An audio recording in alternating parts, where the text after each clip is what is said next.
Here we go for another fun day of Trump tent. I am your hostess with the mostest, no comment chick, the lady with the butterfly in her hair, here to tell you about the failing campaign of one Donald Jameson Trump. Is that his middle name? I think it's Jameson. We'll go with that. Donald Jameson Trump, not having a great time as of late, struggling in his campaign when only a month ago he was riding high.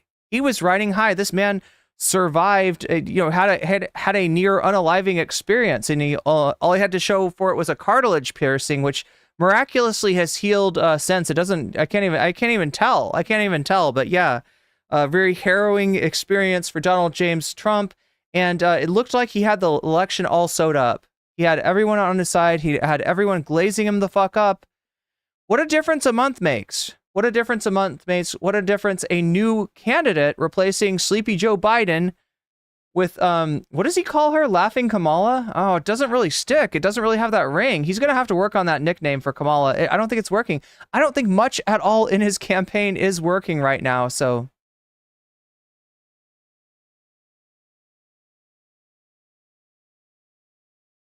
We're going to take a look at some of Donald Trump's favorite topics, right? From election denial to speculation about Kamala Harris's race to the late great Hannibal Lecter. We'll take a deep dive into the Trump tent, into the tent that is Trump, because this guy's my favorite new lolcow. I love this guy. Anybody that comes in here says, "Why do you hate Trump?" I'm like, "What do you mean? Like, literally, what do you mean? What about my content makes you think I hate Trump?" Trump is my cash cow, just like he is for a lot of right-wingers. And that makes it sound like I'm a right-winger. That's not quite what I'm saying, is it? I hope not. That's one way to make money off of Trump. You get on that Trump train. Shakespeare with the $2 super chat. Magister Dominicus Trahitor in Immundum Flumen, which I will now translate into putting your money where your mouth is. There he is, Mr. Beast, with the sussy hire. Mr. Beast is having a pretty bad month as well, right? But I don't know who's having a worse month, chat. Vosh. Vosh is having a good month, by the way. Vosh is not having Trump. Vosh is doing quite well. Subsisting off the Trump tent, much like myself. Mr. Beast, not so much. I'm an American, but I hate Trump. Yeah. Oh, not American, but I hate Trump. Yeah. Well, I mean, like, look, when I say I like Trump, I mean, he's funny. He's goofy.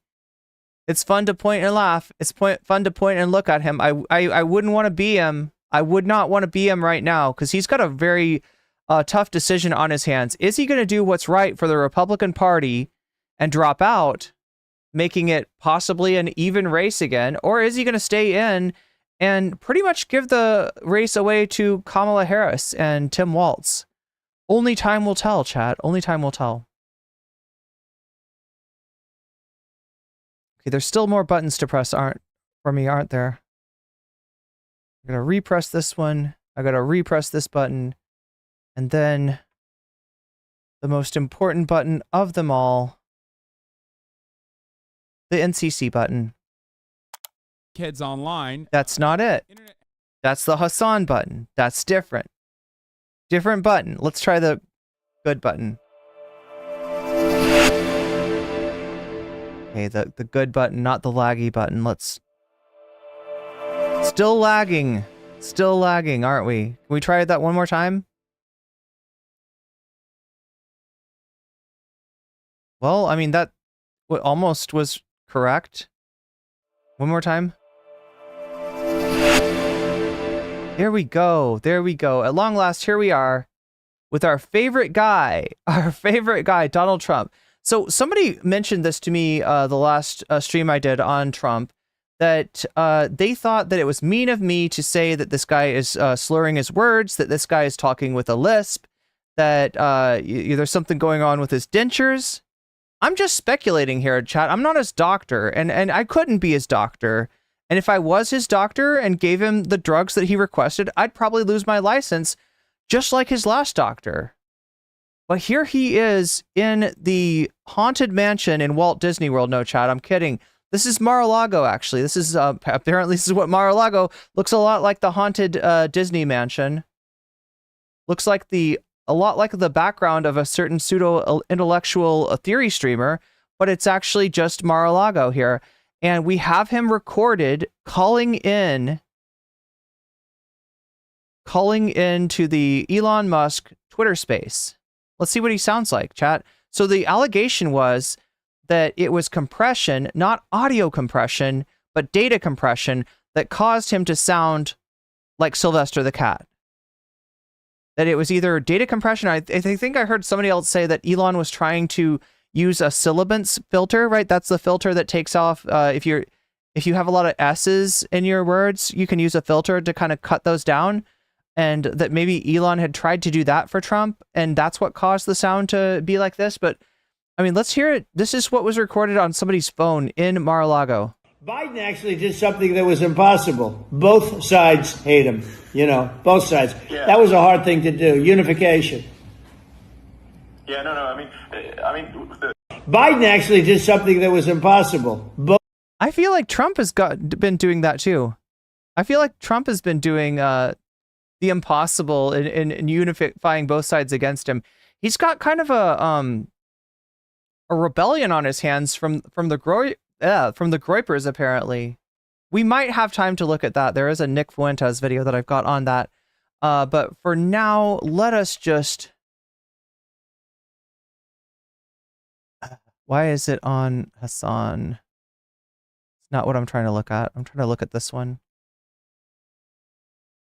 What are you hearing from all the sources you always are talking? Donald Trump has been indicted. Okay. So we're looking at Trump's propensity to talk about election interference. And he's talking usually about the election in 2020, claiming that he really won it and that he should be president right now. It's not exactly a good thing, right? Because if you make your supporters think that the election outcome is stealable, then why should they even vote for you if it's just going to be stolen away anyway? So a lot of people have been telling him this. We'll also hear about what people, political analysts in the know say about how it's playing, that he's still coping and seething about 2020, right? It's maybe turning some voters off. But for now, let's take a look at what he's doing, kind of signaling that he might try to steal the election himself this time. Donald Trump has been indicted twice over his efforts to overturn the 2020 election. And some of his recent attacks on Vice President Harris and how she became the Democratic nominee are stirring fears that he's laying the groundwork to try to do it again. Natalie Marie says people are saying that Trump was wearing shoulder pads. I mean, doesn't it look like it in this picture? Now, shoulder pads were a thing in the 80s, right? This was acceptable in the 80s. Anyone didn't know the song? It was acceptable in the 80s. Yeah, it was acceptable in the 80s, both for women and for men, I guess. And so Donald Trump maybe honed his look in the 80s back when he was a playboy socialite and real estate magnate. And he seems to just have kind of locked in that look. Coup. This was a coup of a president of the... Look, I can't tell you for sure if this guy wears shoulder pads. What I can tell you is apparently he does wear lifts. He does wear lifts on his shoes to make himself look taller. He's famously paranoid of being photographed with anyone taller than him. This makes it hard for him to take pictures with his son, Barron, who's already taller than he is. United States, actually, they forced him out. It was a... Wait, we definitely got some...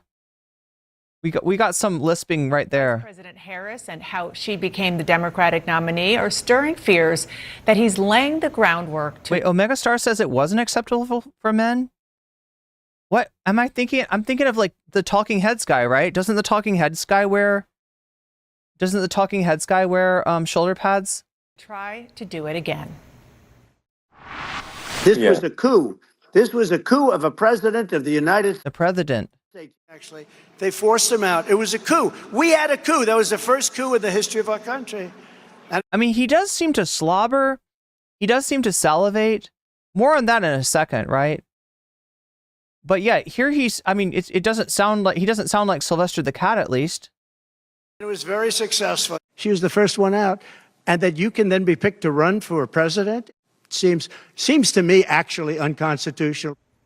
And my panel is back now. I'm not a lawyer, but I do have a broad sense of the Constitution. And I don't think the Constitution says anything about political parties or how a nominee should be picked in a political party, which is exactly what the whole story within Biden and Harris, Biden going out and Harris being put in there, says. Okay.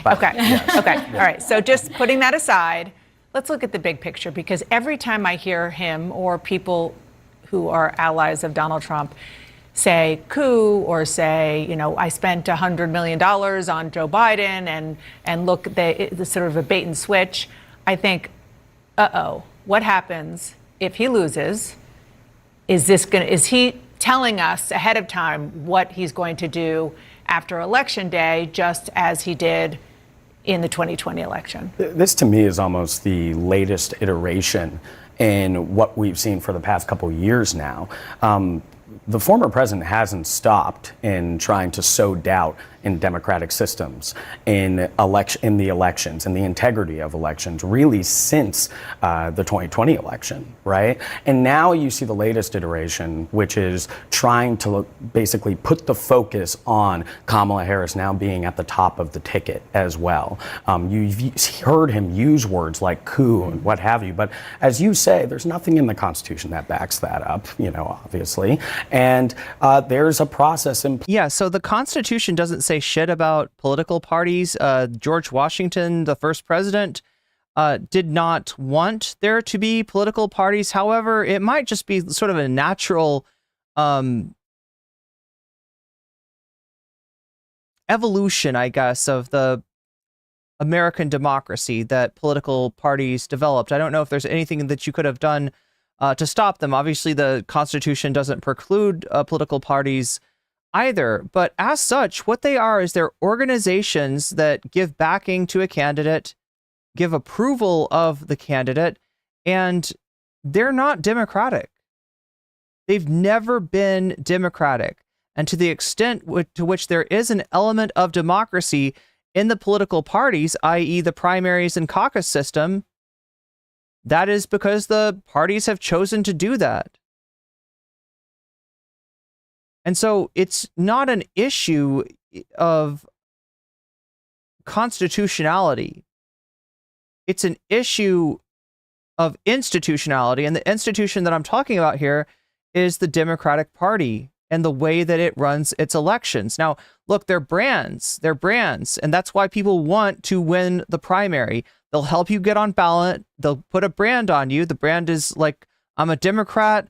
You know, I stand for progressive policies. Traditionally, it's been I stand for workers. If you go even further back, it's like I stand for states' rights and segregation and a lot of other bad stuff. But the modern Democratic Party post-Civil Rights Act has been about abolishing segregation and establishing voting rights, establishing civil rights, etc.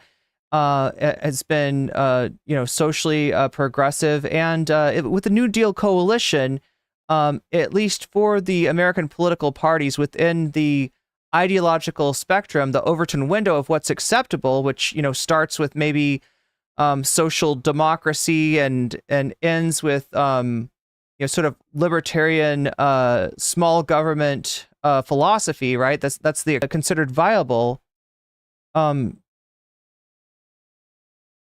The Democrats have been on the side of using the government to regulate business, have been on the side of allowing some sort of a social safety net to be there to kind of correct the mistakes of capitalism, to correct the rough edges of capitalism, the fact that crisis is built into the capitalist system, and therefore you're going to have recessions, you're going to have depressions, and the people that feel that most acutely are the working class. After the New Deal, the Democrats, in an attempt to save capitalism from itself, because remember, you go back to the New Deal and you see a window where something a little stronger, something approaching, some form of socialism is slightly viable. But that window closes with the Democrats enacting the New Deal and the sort of Keynesian consensus that developed post Great Depression, post World War II. So, I mean, that's what the Democratic Party is. It's a brand. It's a brand that's evolved over time. There's an institution. There's people with power in the Democratic Party. Their viewpoint tends to decide, who's going to get selected as the candidate for president.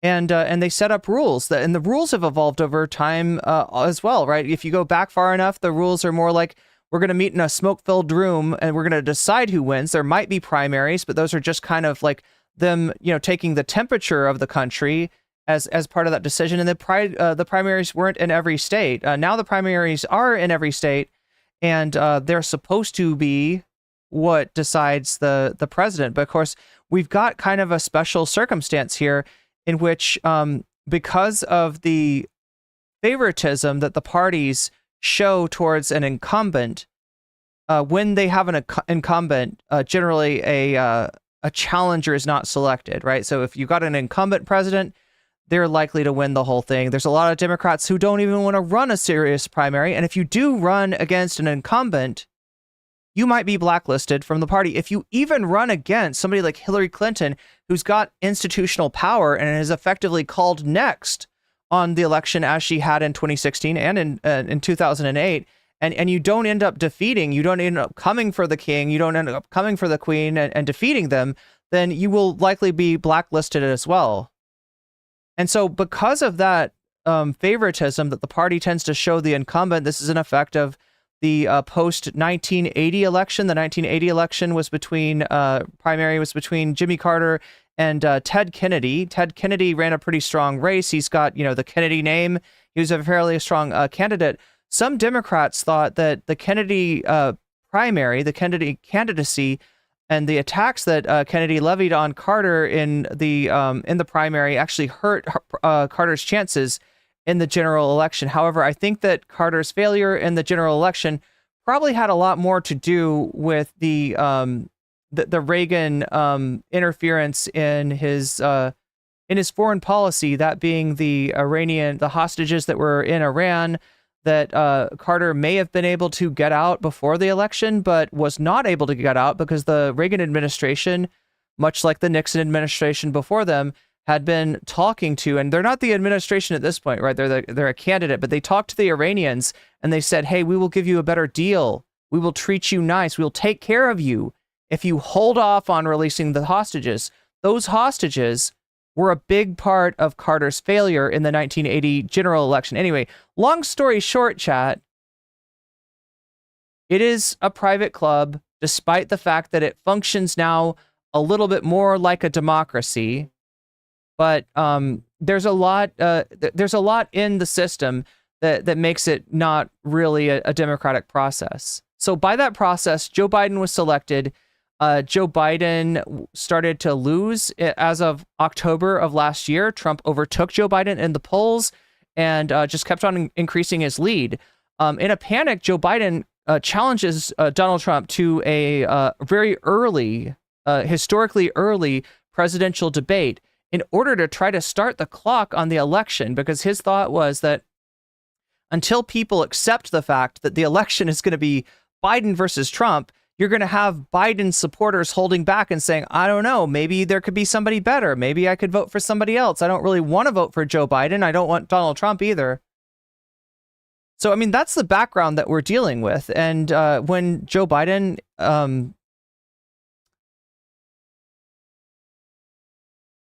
met Donald Trump in that debate, he did not look like a guy who could run a presidential campaign. He did not look like a guy who could string two sentences together. He didn't look like a guy who could communicate. And that is the primary task of a presidential candidate. If you can't communicate, you can't really run. And Joe Biden showed that he couldn't communicate. So yeah, after the Republican convention, Biden drops out, is replaced by Kamala Harris, and the presidential race resets. And now the Democrats have what they always wanted, had what they were hoping for when they were like cool to Biden in the polls, right? You replace Biden with almost any Democrat. You replace Biden with a generic Democrat, and all of a sudden that generic Democrat is beating Donald Trump in the polls. So Kamala Harris starts out as a generic Democrat because people don't know much about her. People are finding out more about her. She selected Tim Walz as her running mate. And so far, there's kind of a honeymoon period that seems like it might actually last through the Democratic National Convention, which starts, what is it? Today's Wednesday. It starts next week, August 19th through the 24th or 23rd, I think, is the Democratic National Convention. She's likely to even get a little bit more of a bounce from that. She's already leading Trump in the important swing states. She's tied with Trump in states like North Carolina. She's doing really well. She's doing so much better than Biden did before. And she's likely to even get a little bump on top of that coming out of the Democratic National Convention. I would say after that convention is where the election proper will really start. And we can expect maybe some momentum swings. Maybe the Republicans will have an attack on Kamala and Tim Walz that lands. Maybe she'll introduce an agenda that people don't like, or maybe that they do like, right? We've got debates coming up as well in the fall. And so, those can swing momentum. We don't know what's going to happen after that, but we do know that Kamala is starting this thing off with a huge advantage, a lot of momentum, and, as no longer an underdog. So we'll see where we go from there. Anyway. But yeah, the point being, Chad, there's a bit of a rant, right? The point being, though, that pressuring Biden to get out of the race is not illegal. It's not unconstitutional. And it's not abnormal considering that Biden is having physical trouble based on his age running for president, right? It's a strange circumstance. It hasn't happened a lot, especially recently, but it's not. Trump can't. He wants to complain about it. He wants Biden back. He dreams. He's truthed out the idea. Maybe Joe Biden, who feels very wronged, and he probably does. He probably hates Nancy Pelosi. He probably hates Barack Obama. He's probably really sad that he didn't get to run for president another time because he said, "I got this, Jack. I got this," and he in fact did not have this. Right? Maybe he feels aggrieved, but what Trump wants him to do is show up at the convention and crash that shit and try to take the candidacy back because Donald Trump was doing so good against Sleepy Joe, and he's not doing well against Laughing Kamala. She is laughing Kamala, but she is laughing at Trump. Place that is now playing out. They're going to follow that process in the DNC as well. But I see this as just the latest step in something that I remember the FBI and the Homeland Security warning about after DHS, saying that continuing to make false statements about the election and the election process will have a ripple effect, and will have a negative ripple effect when it comes to perceptions across the country and people's trust in democratic systems. Yeah, I mean, look, he's pissed. He was running against Joe Biden and doing very well, and now he's not running against Joe Biden. Yeah, this is how he reacts. Yeah, he was ahead in the polls. He felt very good, and they had a plan to run against Biden, and that's what he was doing. And then he's seen this huge shift and this huge momentum shift, and so many things are clearly frustrating him. Her crowds, the rally sizes. He puts a lot of stock in those things. So sort of seeing these big crowds come out, seeing the enthusiasm. Yeah, Donald Trump is looking for a dick measuring contest, right? That's his favorite thing to do, is brag about what he's got in his pants. And I mean, anecdotally speaking, it's maybe not that great. And his crowds are not that great at this point. He's being outdone time and time again by the Harris campaign I think maybe even purposely booking the same venues and showing that she is able to fill up venues that he leaves somewhat empty. Seeing the airport hangar pictures, those things are all clearly getting under his skin. So that's the rhetorical angle of this. And then there's what is happening on the ground in some of these key states that will determine the election. Georgia is an example. There's a new election rule in Georgia passed by the state election board. Counties now have leeway to delay reporting of the votes that come in. Election boards can demand more information and conduct inquiries before certifying results.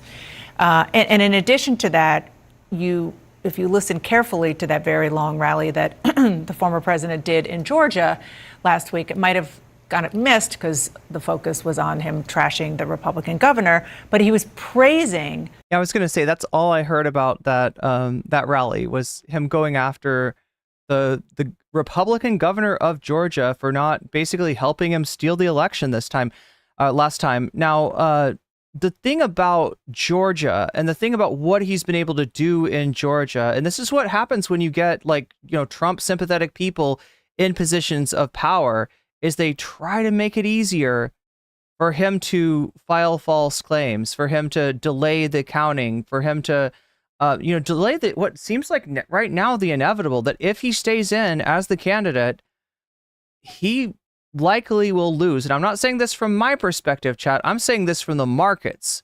I'm saying this from what people bet on the election outcomes. And right now, more people are betting for Kamala Harris to win the presidential general election than for Donald Trump.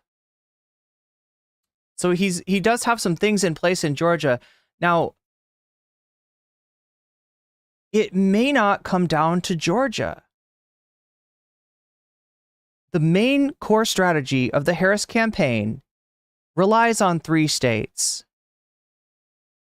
Michigan, Wisconsin, and Pennsylvania. If she wins those 3 states, she can lose Arizona, Nevada, and Georgia.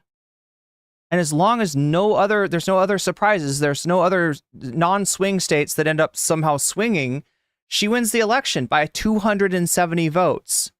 So the conservative core strategy of a small c conservative core strategy of the Harris campaign is to lock up the Rust Belt. And she's gone a long way to doing that with nominating Tim Walz from Minnesota. He's not only somebody that's in that neighborhood, in that upper Midwestern neighborhood of states, but also somebody who appeals to the kind of voters that she's going to need to court in those states. And she is up in those 3 states. So even with whatever Donald Trump is trying to do in Georgia, it may not matter. 3 Republican board members who were appointed to their jobs this year saying that they're on fire, that they're pit bulls for transparency, honesty, and victory. And it made some people go, oh, okay. See, working the refs here a little bit. Well, and the Democrat on that panel warned of how this could be misused in an election. And so the difference between... Wow, it looks like we've got some election denial from chat. Are you really still focused on the 2020 election? I don't think that's going to be helpful for the Trump campaign. You want this guy to win, right? Or you want some Republican to win. Weasels for life. Thank you, Omega Star, for the resubscribe. Remember, we've got the option to maybe do some bonus content today. And when you donate, let me know which of these topics you want to see. We've got Mr. Beast hires a PDF. Yeah, that's going on. We got a story about Vosh road raging at bikers and arguing with a, I don't know what you call a motorcycle tuber, a motorcycle YouTuber named Squid Tips. We've got the possibility for me to continue dunking on President Sunday. Maybe he's had enough, though. Maybe he's had enough, right, chat? You can choose violence or you can choose peace. It's up to you. Or J.K. Rowling and her mold symbiote. She is fused with the black mold in her house. So whichever of those topics is interesting to you, when you donate, let me know what you want to see, and I will put your money where your mouth is. That means that we're polling that. We got a poll going on the full scale stream, which is on YouTube, right? If you want to go over there and vote, you can. And also when you donate, let me know which one these one you want to see. And I will add a percentage for every dollar that you donate. So you can actually steal the, look, Trump's all about stop the steal. All right. But you can literally buy the election on my channel. So yeah, there we go. 2020 and now, or in 2024, is that it was kind of ad hoc, right, in 2020. Now it seems like groundwork is being laid potentially to at least slow down, if not, well, this is hamper. Because this is based on a law that Exactly. Republicans in Georgia passed after 2020. Exactly, that's what I'm saying. Yeah. It's so that now that there's these like infrastructures potentially in place to slow down or potentially cause chaos in the aftermath of the election. And Doug Emhoff was at a fundraiser in Los Angeles yesterday, and he said, quote, they're going to do lots of shenanigans. They're already talking about that. So we got to win. We got to protect the win. So we're going to need the lawyers. We're going to need volunteers. Yeah, and that's not something that they're starting today. I mean, the Democrats have been working on this for a very long time. The Harris campaign, when it was the Biden campaign, had been gearing up for this, the idea that they need to be prepared in key states. Hey, Chad, the only thing that you need to be prepared for right now is if you're watching on Twitch, the top of the hour ad break, right? We're streaming on Twitch as well. And on Twitch, they have this neat thing called an ad break. It happens at the top of every hour and it lasts for 3 minutes. That's a lot of ads, right? Those ads are unskippable unless you get yourself a sub. You can do that for free using an Amazon Prime sub. You can do that for $6 using $6. Or you might even be gifted a sub by somebody very generous. That sort of thing, though, more likely to happen if you're active in the chat. So they need to have legal, strategies ready. And so that is something that they have been working on. Donald Trump may have won the Republican nomination by a wide margin, but the former president still faces some serious opposition from within his own Republican Party. Why they got this music? Is this Wolf Blitzer's theme song, chat? This sounds like it's like a wrestling promo. What is up with this mute? You hear this? Last night, a group called Republicans for Harris held a call to mobilize disaffected GOP voters. Thousands of lifelong Republicans and former lawmakers shared their stories and made their case for putting country ahead of party. Listen. As a firsthand witness to the chaos of the Trump presidency behind closed doors, I can say this: we cannot go back. This is no longer the party of principle. So now what she just said was that she has been involved in the Trump campaign or the Trump administration. She saw a different side of things maybe than people looking in from the public have seen. And she's like not the only one. There are a lot of ex-Trump officials that are now advocating to make sure to keep that guy away from the levers of power, right? People that have been on a shocking number of people that have been on the inside of Team Trump have seen something that changed their mind, right? They've worked for him. They wanted to be part of his team. And then when they saw what was actually going on, I mean, this is why there's so many leaks from the Trump campaign. And it shows. If we can defeat Donald Trump, then we can go back to the luxury of arguing about policy. So if your neighbor, a Republican, doesn't want it to be Trump's party.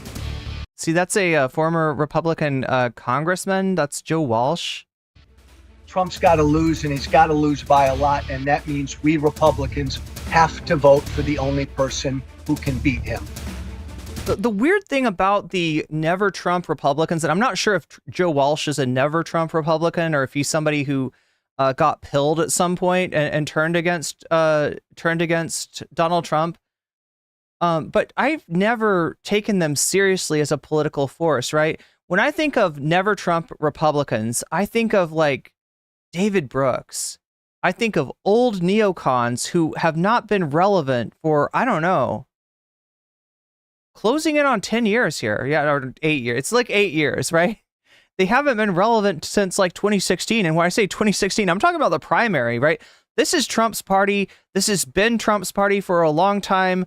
those people are outsiders, and those people generally, I don't think of them as representing a real constituency, right? They exist in the party. You know, these are the people that, you know, Trump and his well, actually, you know, anybody that's even lukewarm about Trump is considered a rhino, right? Republican in name only. But I have trouble taking these Never Trump Republicans seriously, because it seems like they're like overrepresented in the Republican establishment versus in the Republican electorate. But I could be wrong. Maybe there are, you know, there do seem to be some people that were along for the ride in 2016, maybe even along for the ride in 2020. And when January 6th happened, and before that, all of the Stop the Steal nonsense, all of the ridiculous court cases that were filed, which were thrown out of court because they weren't serious. There wasn't any real claim there. After that shit show, after being embarrassed, maybe they are a real, maybe they have some small margin of the Republican electorate. And yeah, they're all pretty much coming out and saying, don't vote for this guy again. I mean, look, for these people, it's about taking their party back. It's about making room for themselves, allowing themselves to be viable. Look at what happened to Liz Cheney. Liz Cheney stood against Trump, and she got blacklisted in the Republican Party.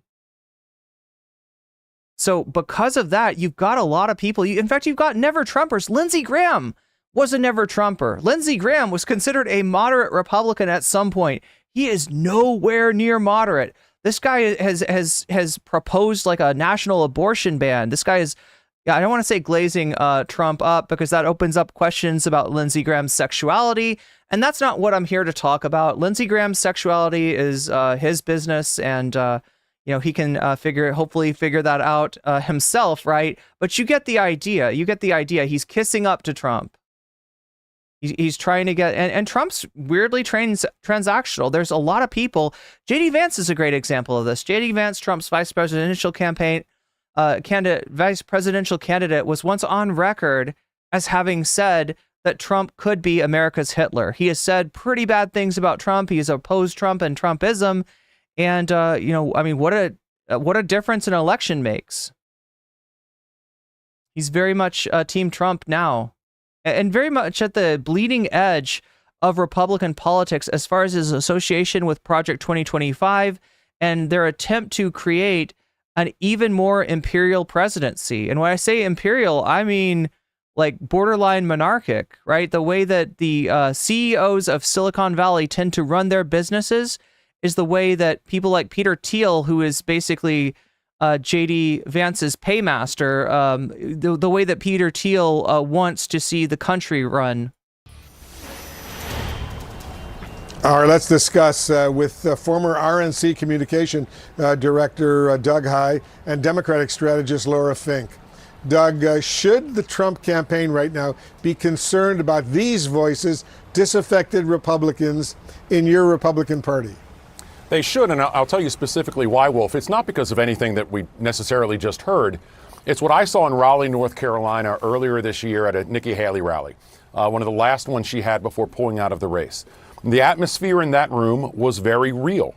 And those voters who were there, they were very real. The ones who were wearing the T-shirts that said permanently banned suggest that they're less likely to go to Donald Trump in a swing state. But yes, one of the things that I'm sorry, T-shirts that said permanently banned? What is that about? Earlier this year at a Nikki Haley rally, one of the last ones she had before pulling out of the race. The atmosphere in that room was very real. And those voters who were there, they were very real. The ones who So Nikki Haley voters we're talking about were wearing the T-shirts that said permanently banned.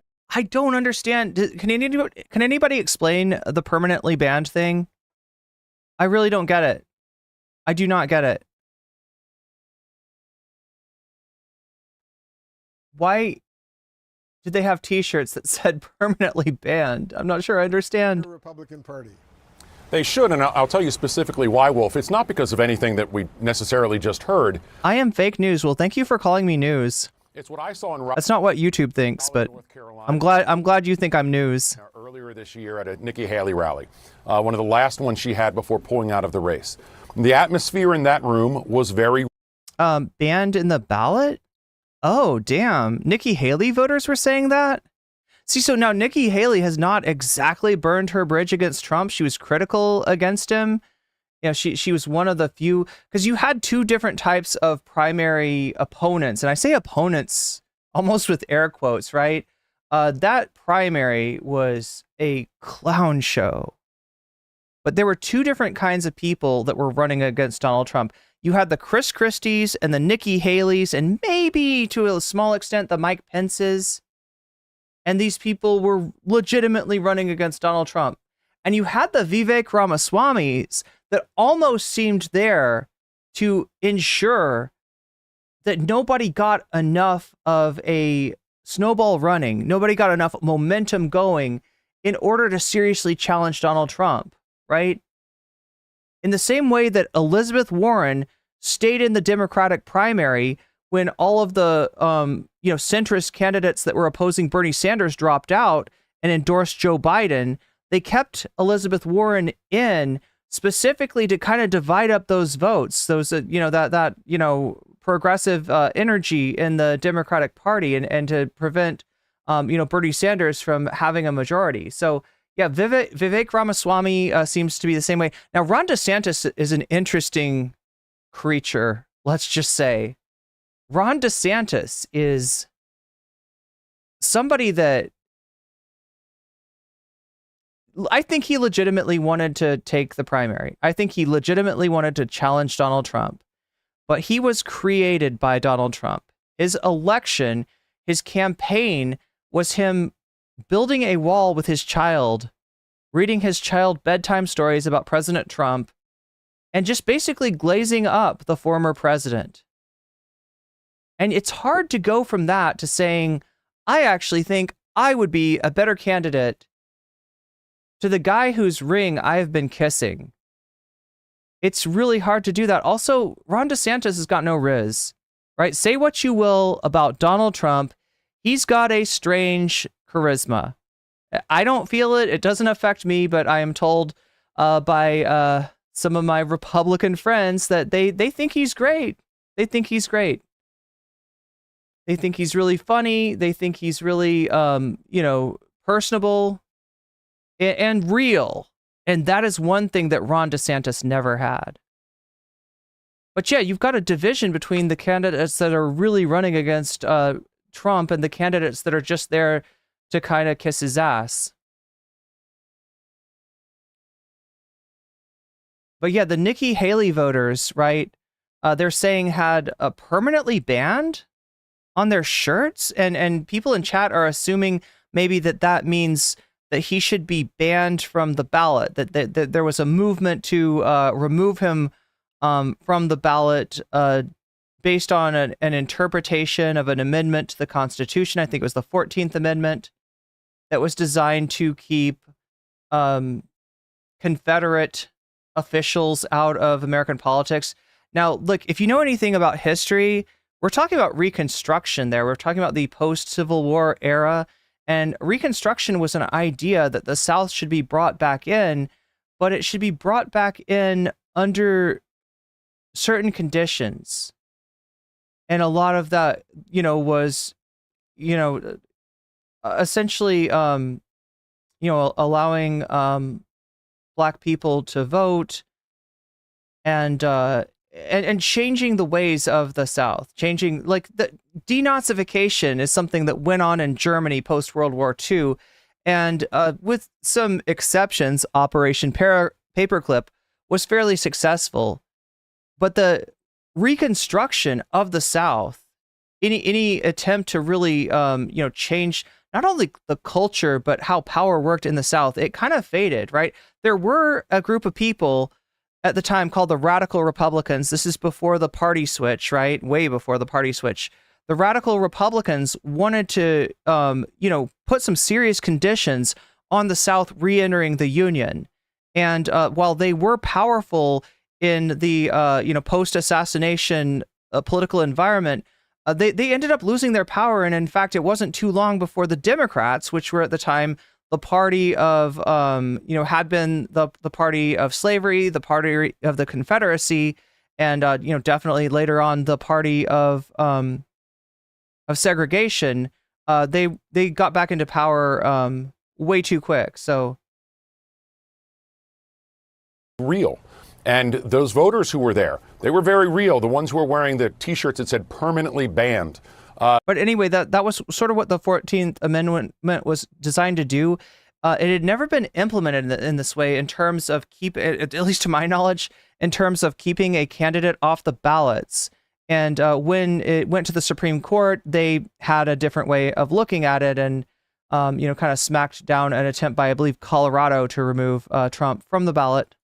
I suggest that they're less likely to go to Donald Trump in a swing state. But yes, one of the things that you do in campaigns is you bracket, you pull out Decimation says 2 cheeks on the same butt, and we are in the middle again. So wait, we're the crack? I'm not sure if I understand the metaphor, but I, like you, am pretty skeptical of both parties. I'm a little bit more skeptical of the Republican Party these days, but yeah, in general, I don't think that either of the parties are great. That's what the Harris campaign is doing here. This may be marginally effective, but in so many states where things are going to be marginally close, changing turnout models by 1% in this demographic or that demographic definitely matter. Every vote counts, as they say. Laura, Trump is getting some serious backlash over his comments about workers on strike earlier in the week. I want you and our viewers to listen to what he actually said. Yeah, he might get more than just backlash in terms of people not liking it, right? UAW is filing a federal labor charges against Trump and Musk over this, right?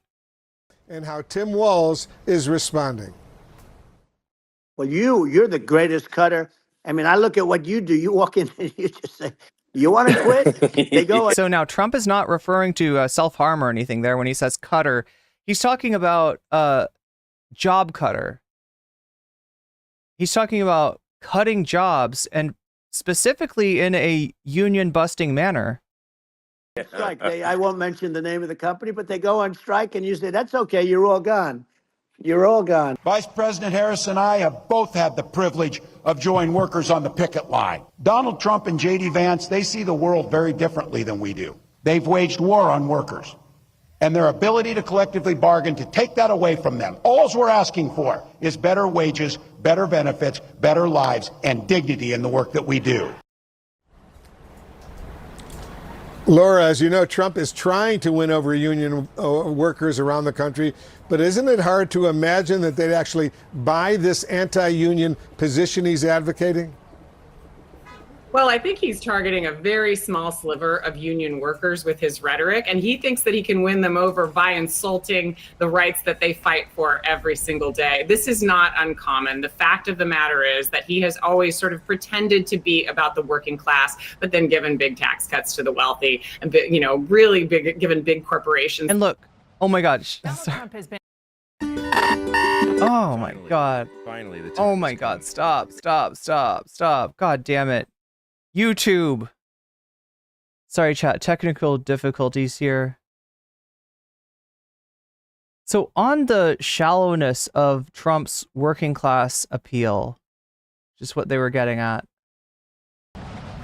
Donald Trump has been indicted. I think we're somewhere around here.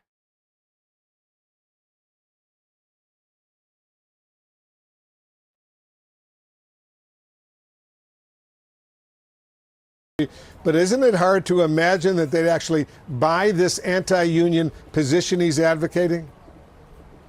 Well, I think he's targeting a very small sliver of union workers with his rhetoric, and he thinks that he can win them over by insulting the rights that they fight for every single day. This is not uncommon. The fact of the matter is that he has always sort of pretended to be about the working class, but then given. Okay, so people, sometimes come into here.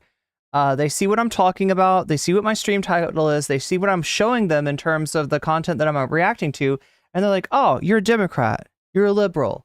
You're glazing up the Kamala and Waltz campaign. That's not me.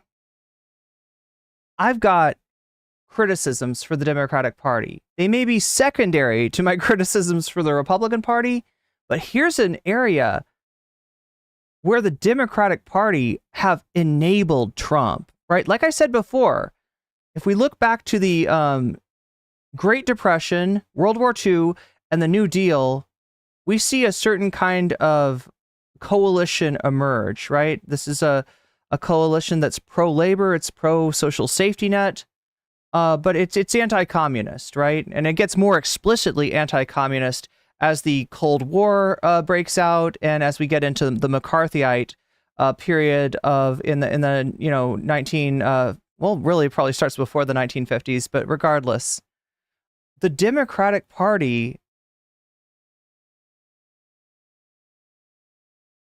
tends to throw different constituencies under the bus, right? Like I said, there's a coalition there, but when they look at the Republican Party and they see how radical they are, there's a tendency to say, well, you know what? The people supporting us, they got nowhere else to go. They can't vote for the Republicans. They got to vote for us. So you know what we can do? Because we need to not just please our core constituency. We need to not just please the voters, but we also need to please the donors. And the donors don't like labor. The donors that matter are wealthy people. And so when the Democratic Party undercuts labor, throws labor under the bus, that opens up an avenue of attack for Donald Trump. And specifically, I'm going to mention a name here that you might be familiar with, former Trump advisor Steve Bannon. As Naomi Klein describes in her latest book, which you should read if you get a chance, here's a book recommend for you, all right? It's called Doppelganger. Steve Bannon is great at identifying constituencies that the Democratic Party has left behind, constituencies that feel left behind, and finding ways that a Republican candidate like Donald Trump can appeal to them. And it's very superficial, right? The guy, wears red hat. He talks about the elite. He'll talk about workers. That shouldn't work, given what the Republican Party represents, given that it is the party of big business. But the Democrats, ever since maybe the early 80s, even before then, you could trace it back to the Carter administration in 76. The Democrats have been in the pocket of big business as well, right? And especially when we see a change in electoral law that allows for the entrance of money into politics. The Democrats lose a couple of elections, first to Ronald Reagan, then again to Ronald Reagan, then to Ronald Reagan's vice president, the father of George W. Bush, George H.W. Bush. They get spooked. They say, I don't know if we're ever going to win another election again. We've got to become Republican light. We've got to appeal to people who are behind Republican policies or behind tax cuts, are behind attacking labor, but just be a few degrees to the left, maybe even just on social issues. And that's what brings you candidates like Bill Clinton, candidates like Hillary Clinton, candidates sadly like Barack Obama. There's different names for these Democrats, but what they really are traitors to the post-New Deal coalition, to the sort of the promise that the Democratic Party made with the American worker in order to stave off communism. Like, you don't get too radical. You don't talk about revolution in your unions, and we will support your unions, and we will give you a social safety net, and we will make sure that when the next crisis comes up, as it will, because it always does in capitalism, crises are baked into the cake in capitalism, right? You don't get depressions, you don't get recessions, you don't get these things by accident, right? This is part of the cycle. And who gets fucked over at those times? Not the people with money. Sometimes people with money, especially if you look at, we're not talking about a depression or a recession here, but when we look at the situation around the pandemic, right? You have a lot of wealthy people, you have a lot of corporations making a lot of money. Meanwhile, we're stuck paying higher prices. Meanwhile, we're stuck in an economy that looks good on paper, but oftentimes is kind of illusory. Have you ever tried to apply for a job and it looks like something that you could do? You wouldn't mind doing it. The pay is nice. And you just don't get a call back. I mean, sometimes that is because your resume got filed in the round file, right? Sometimes that, yeah, they looked at you and they didn't want you, right? But sometimes they weren't actually hiring. They weren't actually looking for a position. They are just stacking up resumes for the next time that they are. So, yeah, I mean, as much as it looks like it's a good economy, it's not good from the angle of working people. And it's not good from the angle of renters.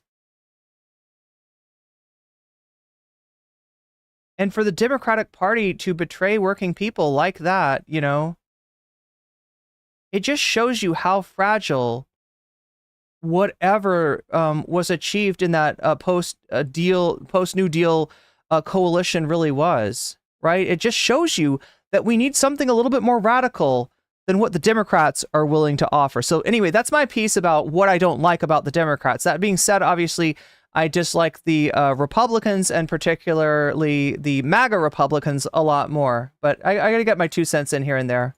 Big tax cuts to the wealthy, and really given big corporations the upper hand when it came to those very fights that are happening at the bargaining table and on the shop floor. So I just think it's going to fall largely on deaf ears, and this is more of a media conversation. So, chat, when I say I love Trump, I'm serious. Like that shit right there. He's got the dance moves. He's a creature of the 80s, and he still rocks that vibe. He's not embarrassed to do his little whatever the hell. Was this how people danced in the 80s? I think I've seen that, right? That's what I love about Trump. Now, obviously, I don't love his policies. I don't want him back as president, but he does amuse the fuck out of me. He does really keep me entertained. Anyway, let's take a look. This is Frank Luntz. We're going to try to look into this guy. This is a Republican pollster, and he's here talking about Donald Trump.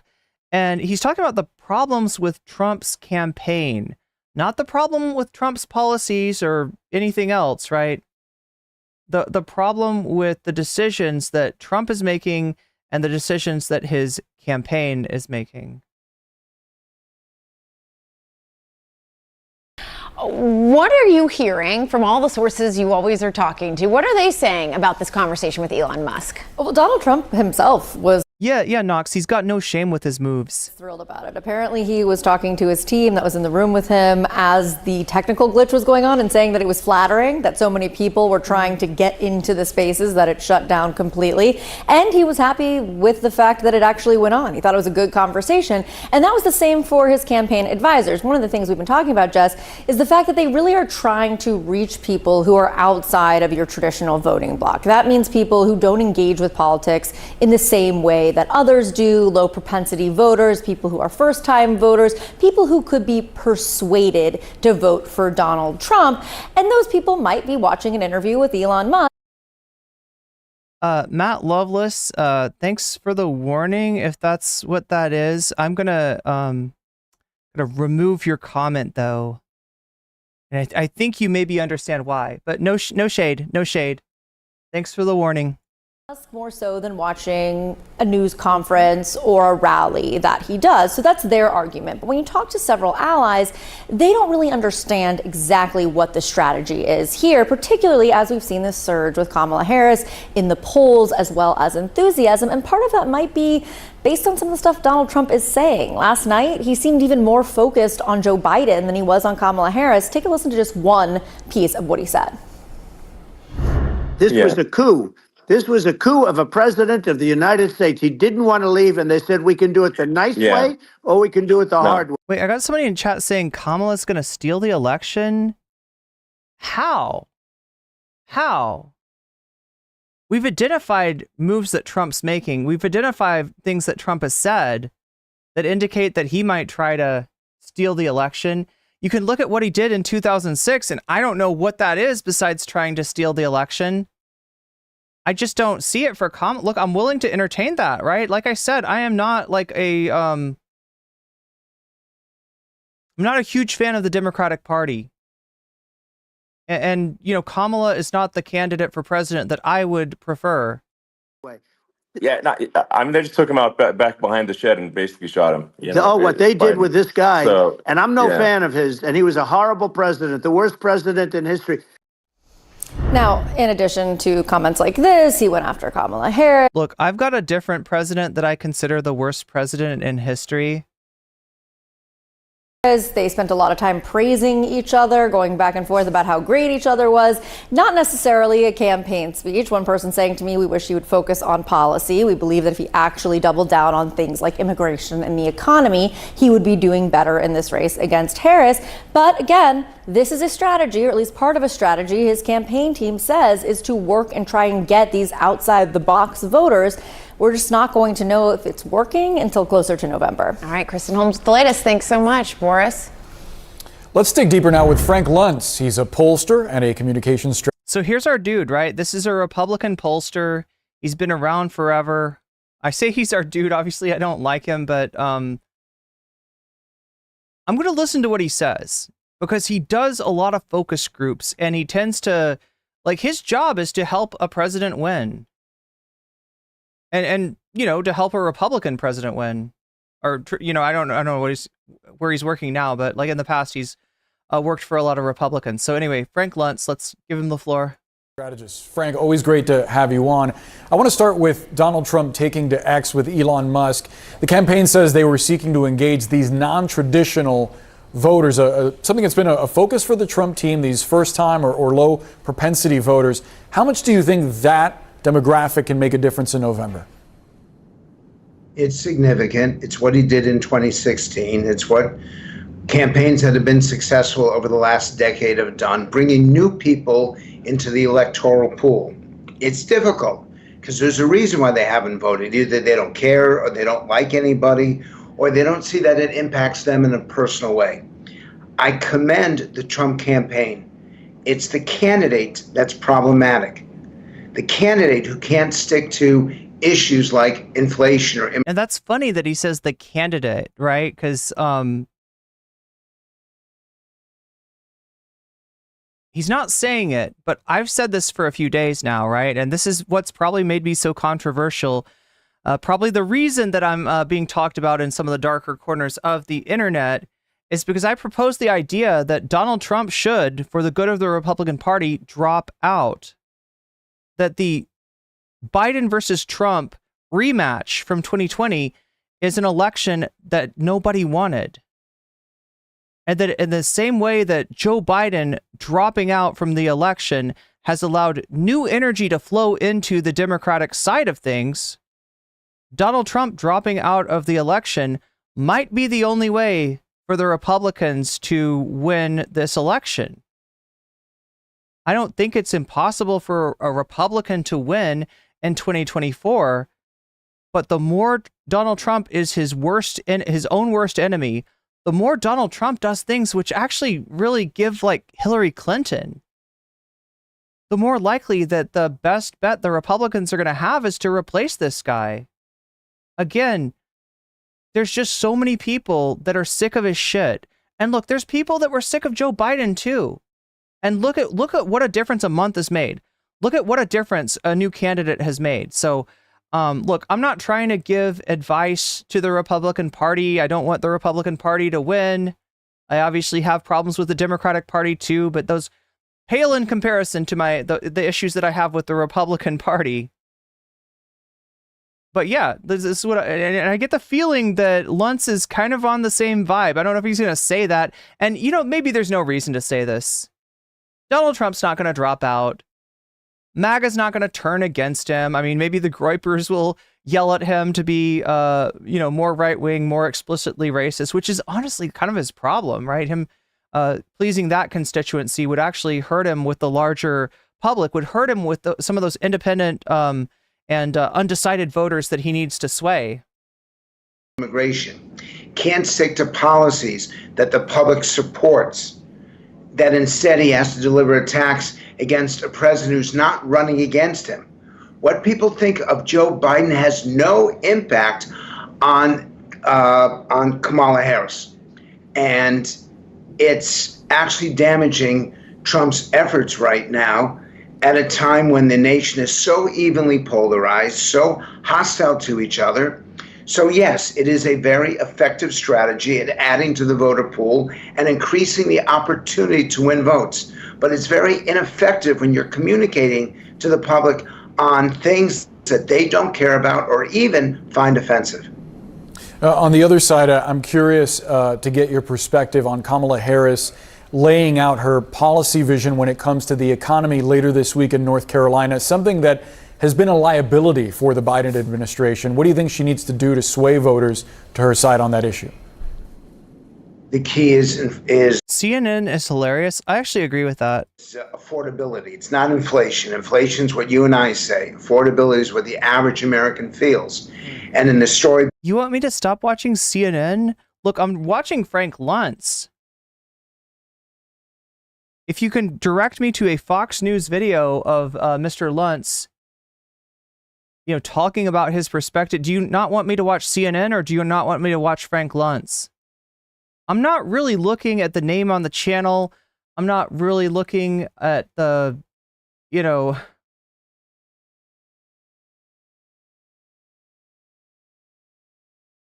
I'm looking at the subject that's being discussed here, right? And no, I'm not a CNN fangirl. Before setting this up, you communicated that it's of things that people care about. Housing and healthcare, which is very expensive. Food and fuel, which is day-to-day items. And the public believes that no matter what inflation is right now, they're looking at it over the last 4 years. And that's a dangerous situation for Harris. She wants to get ahead of it. So it's smart for her to be doing it.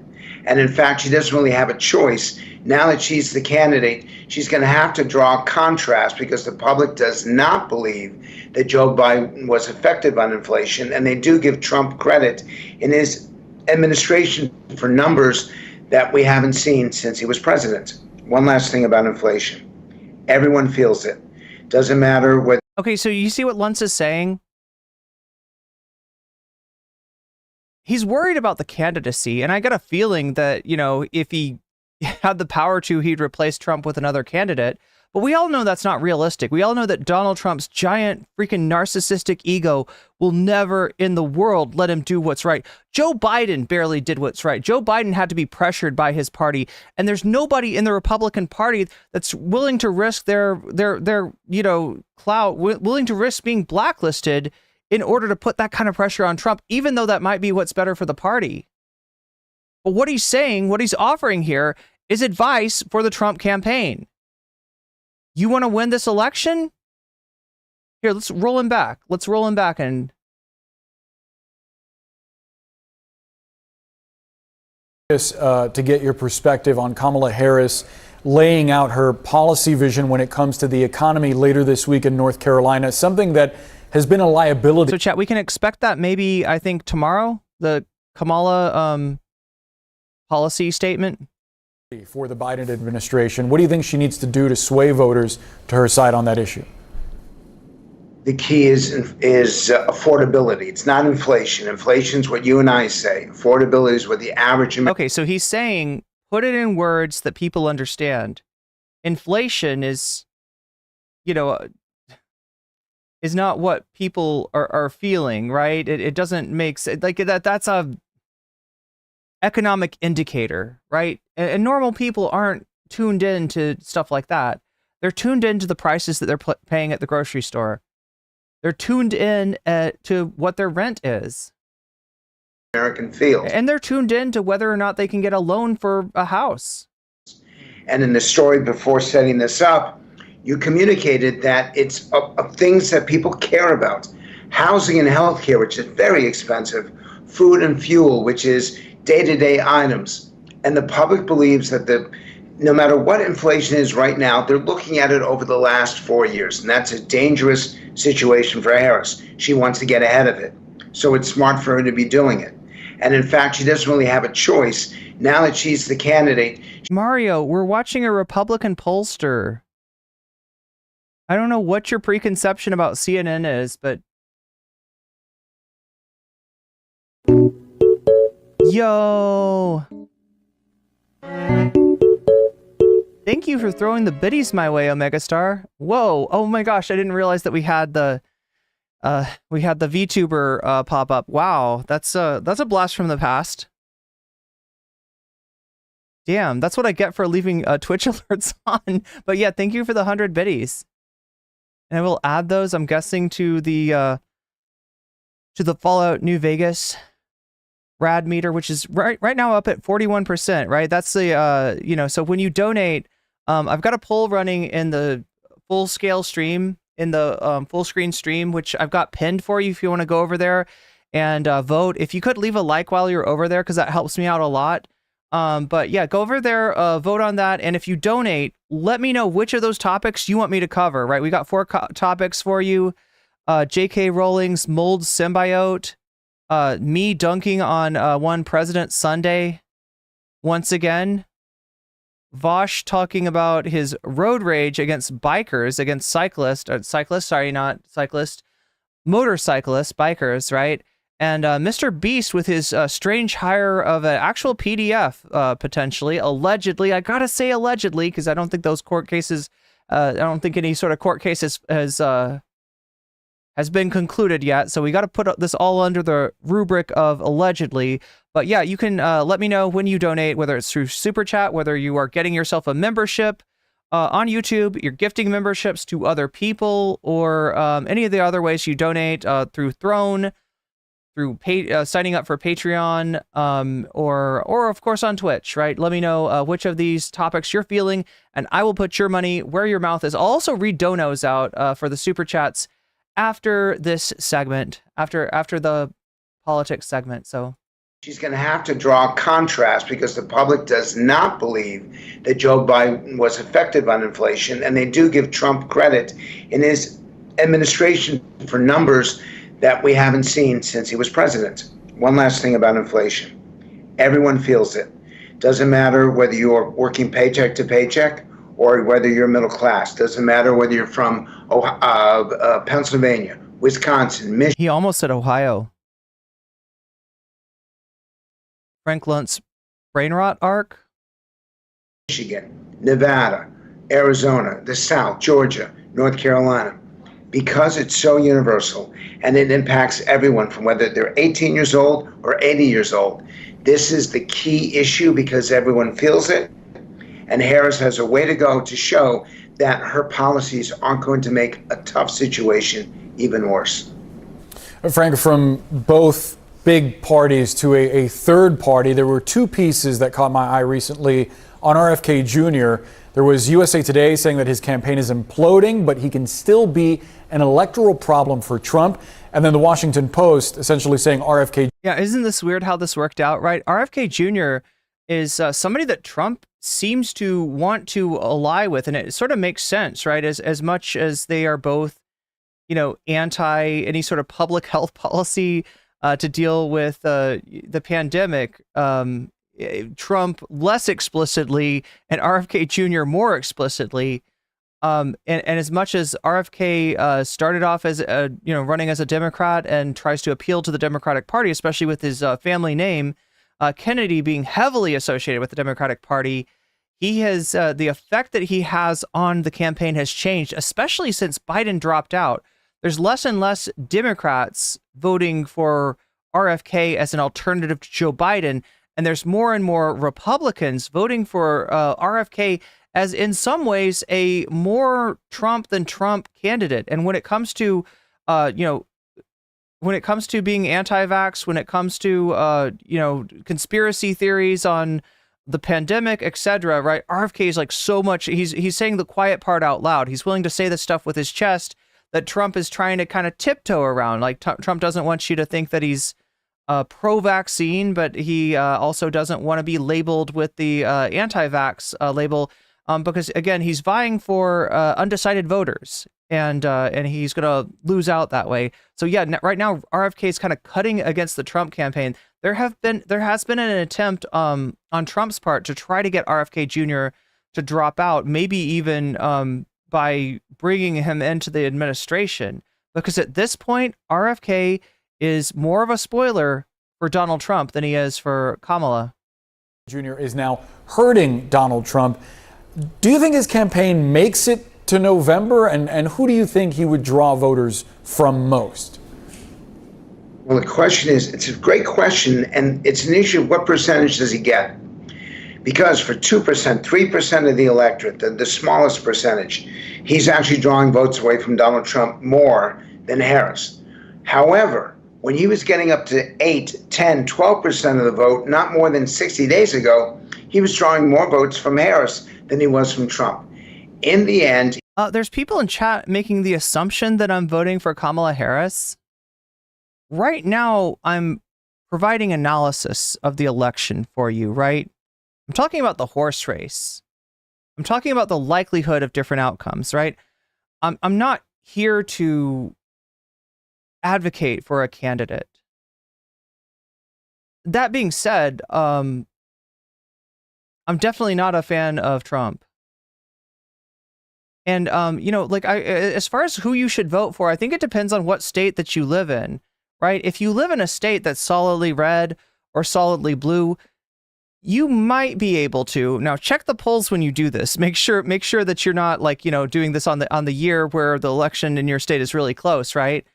But it's safer to vote for a third party to try to build that power, to try to help third parties get on the on the ballot more often and get more federal money for their elections, right? It's worthwhile to do that. It's more worthwhile to vote your conscience in a state that's hard red or hard blue, right? And so as far as my voting goes, right, it's going to be dependent on that. If you're in a state which is actually, and there's very few swing states, right? But if you are in a swing state, you might want to use your vote as a weapon. You might want to decide between the candidates which of them you like the least and vote for the other candidate to make sure that the worst possible outcome doesn't happen. And I feel like Donald Trump being empowered again, considering what happened last time, how that all ended and how that almost didn't end, how he tried to stay in office past being defeated, I think that would be a very irresponsible thing to allow to happen. So it really does depend on what state that you're in. And I'm not here to vote scold anybody either, right? There are, people who are disgusted with Joe Biden's foreign policy, especially as it relates to Gaza. And their stomachs are turned by the decisions that he's made, by the words that he's said.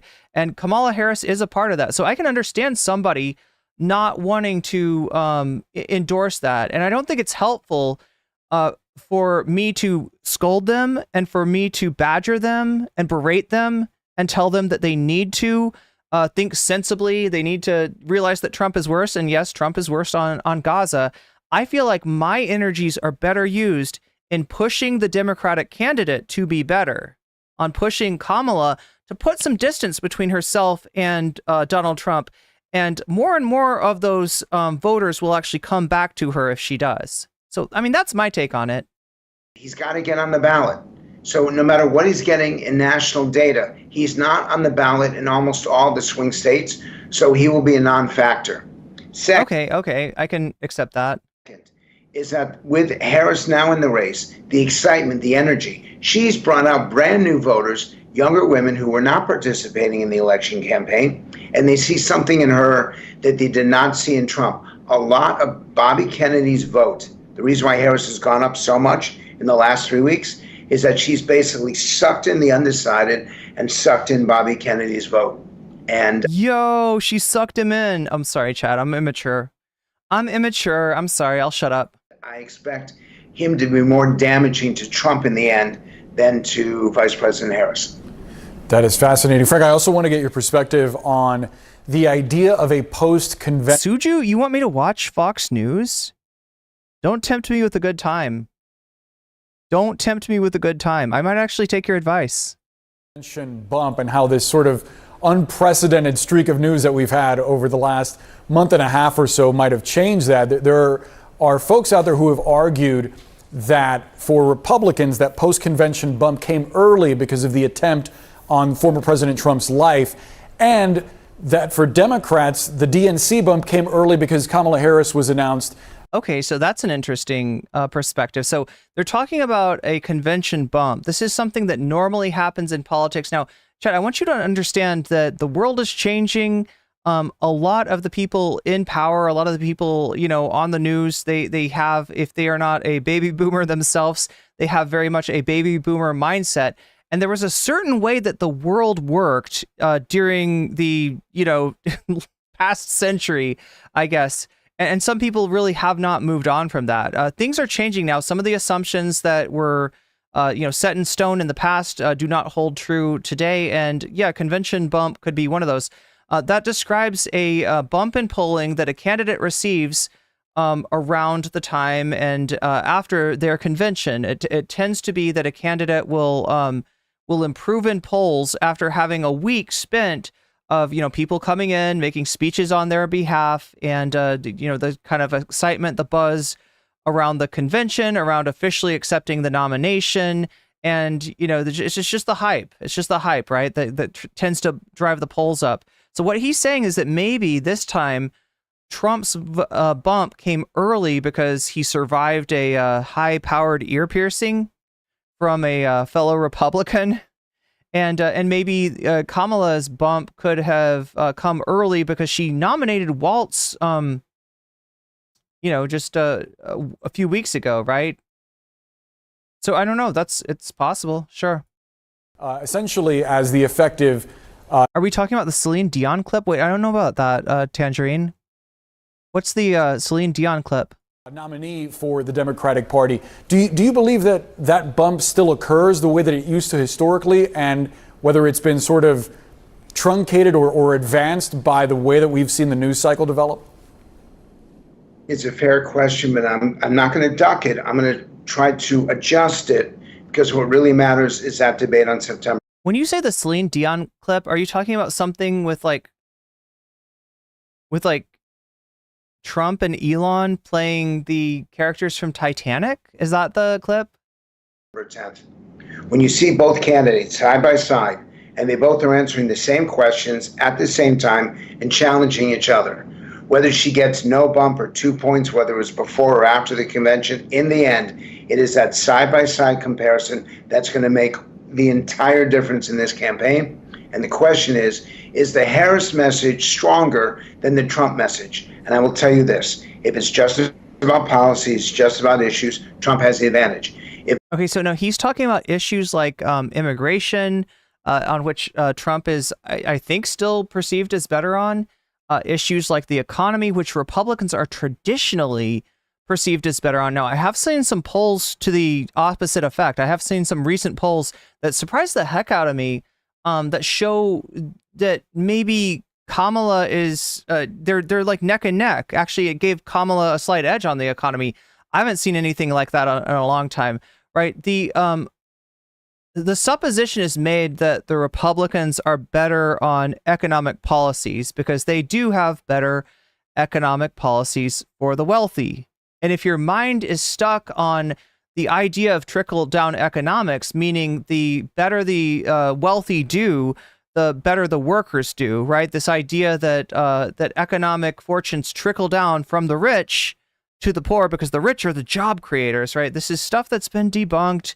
It was debunked even when Reagan ran on it by actually his own vice president when Bush was running against Reagan in the primary. However, as a narrative, it's powerful and it's captured the imagination because it sounds true. It's got what Steve Colbert used to call truthiness, right?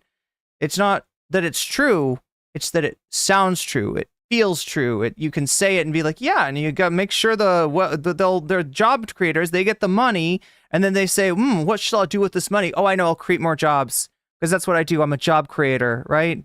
Chat, do you feel anything trickling down from the upper class, from the corporations? Do you feel anything trickling down? Because if you do, it's probably piss. They're probably pissing on you, all right? It's not money.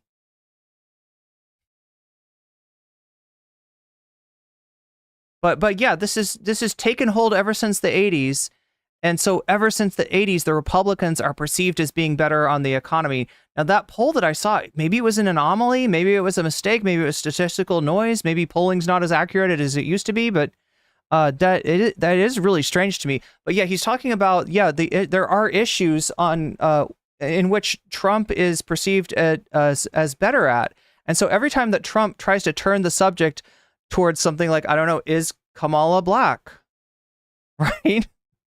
Anytime he tries to talk about that, anytime he tries to say that the election was stolen from him, right? He's talking about stuff that alienates swing voters. And what he needs to be doing is trying to suck in some of those swing voters to get himself a majority, because he doesn't have a majority with the MAGA faithful. That's actually a pretty small and tight-knit group, and a group that sort of turns off the rest of America. That is part of the problem. Trump's got what we call a ceiling, which is like a top level in polling that he can rise to, that he hasn't been able to exceed, and meaning that his chances of winning are very narrow, right? He's got to pick up as many swing voters as he can, because there's lots of voters that are just never going to vote for the guy. They don't want anything to do with him. They remember what life was like in 2020, and they don't want to relive that shit. They don't want to give him a second chance to ruin the country. They don't want to give him a second chance to fail at a leadership crisis that comes up. And yes, the pandemic was a leadership crisis, and it's a crisis that he failed. And we are all worse for that. Some of the issues that we're talking about, that Luntz is talking about, like inflation, right? And he said, again, he doesn't want the candidate to say inflation. He wants the candidate to say prices, affordability, things like that, things that translate to normal people rather than economic indicators. But really, we're kind of talking about inflation, right? But the global inflation that we've experienced in part came from Trump's mishandling of that crisis. Would it have existed either way? Probably. There probably would have been some inflation, right? If you're going to do a stimulus, if you're going to have supply chain problems, you will likely experience inflation, but it probably did not have to be as bad as it was. And, when you have a president up there talking about bleach, talking about the pandemic is going to go away. It's going to go away, folks. It's just going to disappear. It's going to be gone. Right? This is him wish casting. He doesn't want to be seen as the president that oversaw a major disaster. He said it's going to be gone by April, chat. And he said this I think I showed this the other day. I won't bore you with this, right? But yeah, Trump failed. And not just in terms of his policy decisions, not just in terms of undercutting his own officials like Dr. Fauci. Trump failed in terms of inspiring confidence in the American people and in the world that somebody was at the wheel that could be trusted, right? That was a very out of control situation, and probably the worst person possible was the president at the time. There's a lot of people that do not want to go back there. That's part of that. Isn't that one of Kamala's slogans? We're not going back. That's where that comes from. That's why that works. That's why that bangs. That's why that resonates. But again, there's Frank Luntz. Now, do I have one more Frank Luntz for you?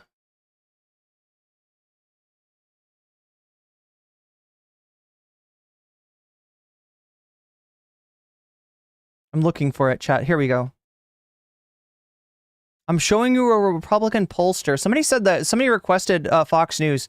I do have some CNBC for you if you're... You think that's more of a... People are complaining about CNN being a lib platform. I don't really see that. Considering its new ownership, I really don't see... I think, if anything, it swings the other way. But, to each their own. Anyway, CNBC, Frank Luntz, let's see what he has to say. The latest polls in the presidential race showing the Vice President Harris gaining ground in some swing states and even eroding some of former President Trump's lead in Florida. Our next guest says if the election were held... I mean, that's still a lead. That's still a lead. But yeah, it's not the lead that you'd expect. Yeah, Florida's been, Trump country. And the last time a Democrat won Florida, I think, was 2008. I'm not mistaken. Today, she would win. Joining us right now is pollster and political strategist Frank Luntz. That's a turn. It's more. Turn him up. We got some sidechain ducking here. That's a plot twist. Whoa, it's more than that? Oh, excuse me, what? He's coming in hot, chat. He's coming in like an NCC chatter in shorts. She's bringing out people who are not interested in voting for either Trump or Biden. So the entire electoral pool has changed. And if it continues in this direction, you have to start to consider Democrats winning the Senate and Democrats winning the House. The actual people who are participating. She's got intensity now. She's got an intensity advantage. She's got a demographic advantage. And I haven't. So understand, this is not a Democrat. I don't think this is even somebody that wants to see Harris win, right? This is a Republican. I don't know exactly how he feels about Trump. I suspect that he thinks that there might be a stronger candidate out there, but the Republicans didn't choose one of those candidates. The Republicans didn't choose Nikki Haley or Glenn Youngkin or whoever, right? So he wants a Republican to win, and his hair is like on fire. He's really scared. He's really worried. And he's not the only one. Trump's donors are worried. People that have invested money in his campaign, that are funding his campaign, are worried. They had a meeting with him, and they expected him to talk about the ways that he's going to adjust his campaign, the ways in which he realizes that he's made some mistakes, and now he's going to change tack, and he's going to, do, the kind of thing, like talk about the issues and stop trying to go low with these personal attacks that might have worked against Hillary Clinton, that might have worked against DeSanctimonious, but are not landing on Waltz and Kamala. Seen anything like this happen in 30 days in my lifetime. How big is that marginal extra voter that she's bringing in? I mean, how much does that change the pool? 1%, maybe 2%. That's it. But that's enough. Right. Can I just ask you, though, about the veracity, frankly, of the polls right now? Because you go back and look, and there was an interesting report yesterday showing that if you look at where Donald Trump was in terms of what the polling showed, this is back in 2016, undercounted. You go even in 2020, undercounted. And so, you start to think about the, margin of error situation where maybe she's up, 1 or 2%. But, is the Trump vote fully counted? But that's why my process is not just to do the numbers. It's also to do the focus groups, to listen, to understand why people feel this way. And now my groups are broken up by young women saying, I'm not voting for him anymore. Make no mistake, there are 3 attributes, 3 components. You think it's a switch? It's not, because you just said, I'm not voting for them anymore. So you think they were voting for Donald Trump, and now they're voting for Harris? The people who are undecided have all collapsed towards Harris. The people who are weak Trump have all collapsed towards undecided. It's this broad shift. I'm trying to do a focus group tonight with undecided voters under the age of 27 for a major news outlet. And I can't recruit young women to this because they don't exist as undecided voters. And you shift the demographics and you shift the entire outcome. There are issues, attributes, and the conditions of the country. The issues and conditions favor Donald Trump. He should be winning this election. But the attributes are so much in Harris's favor that he's not. That the very attributes that Trump offers, and the best example, you did the story on the UAW, why is Donald Trump saying publicly, I want to fire? I feel like we need to cover that. The UAW story, chat. I have a limited amount of time for politics, right? We do some politics streaming. We usually talk about a little bit of drama. Today, actually, we're going to talk about Joe Rogan after this, right?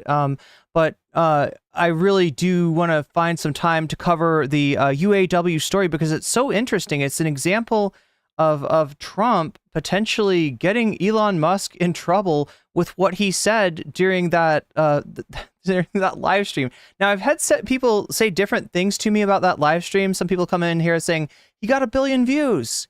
He's cleaning up. Wow, Trump, we've never been so back. We've never been so back, say the Trumpies. All right. I'm not sure about that. You know what a view is on Twitter, right?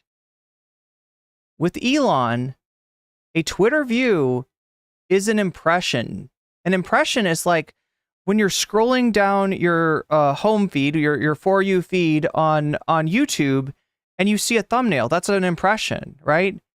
And on Twitter, a view is when you scroll past the Trump Elon space, right?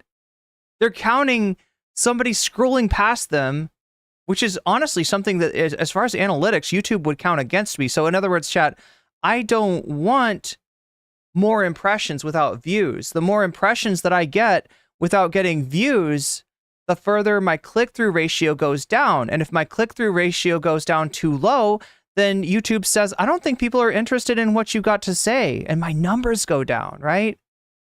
But on Twitter, it's just fucking Alice in Wonderland, upside down world, right? And they're counting impressions as views. So yeah, he had 100 views on Twitter, a disastrous stream. Do you really want, even if it was like, sorry, 100,000, a billion views, do you really want a billion people to see Donald Trump do a Sylvester the Cat impression? See Donald Trump almost lose his dentures? I don't know what that was. People say that maybe he doesn't have dentures. Maybe it's a health problem. Other people have proposed there was a compression issue, a data compression issue with the way that Elon was streaming, considering how much they've spent at Twitter to make Twitter into a live streaming platform. That's pretty sad. That's pretty sad if their technology is still struggling that much. But whatever it was a bad look. It was a bad look for him. And again, more than a bad look is when he talks about Elon Musk as a great cutter, somebody that's really good at firing people, and specifically mentions firing people trying to unionize, which, you know, can be in violation of labor regulations. So the UAW is trying to press that issue, is trying to, you know, see if that they can actually get some action against Elon Musk over that. And it's because of Trump bringing it up. Right. Trump is a liability, is what I'm saying. He's a liability for the Republican Party. He's a liability for his family. And he's a liability for Elon Musk. Same people that he's getting now, still getting union members, it's ridiculous. It's as though he's lost control. And I know that there are billionaires who watch this show who are spending a lot of money on Donald Trump, and they don't understand why he's committing political suicide. What can he do? Are these problems fixable? It sounds like the reason why women... So yeah, this is exactly my diagnosis. I mean, I think the word that I used was like electoral self-harm, but the point is the same. The point is the same, right? He is his own worst enemy, as much as Hillary Clinton was during the height of the 2016 debacle. Which again, she didn't lose the popular vote, but the popular vote's not what matters. It's the electoral vote, and she was so close in the popular vote. She was so close to losing that Donald Trump was able to win in the electoral college, which is how we pick a president. Or undecided women are now deciding to vote for Kamala Harris. Those are things that cannot be fixed. Yes. So there are three issues. Number one is affordability. We should not call it inflation ever again. Okay, so there he goes again with that. He's trying to tell the Republicans to speak to people in language that they understand. And inflation is a, kind of highfalutin economic indicator. Affordability is something that people understand, especially if you put it to them in terms of, we're talking about your rent. We're talking about the prices that you're paying at the grocery store, right? These things that you're actually pissed off about, right? And this is what he wants Trump to get back on, instead of the weird attacks about Kamala's race or the accusation of the 2020 election was stolen from him, right? People don't want to see Trump coping and seething about the 2020 election that he lost, right? But people might respond to what Frank Luntz is talking about right now, which is the very real material conditions, right? Ironically, this is a Republican pollster trying to tell the candidate, trying to tell the campaign, talk about the material conditions. It's housing, healthcare, food, and fuel. And the people that Trump needs cannot afford it either every week or every month. Second, Frank Luntz, Marxist-Leninist arc. Washington spending, which you're not talking about anywhere.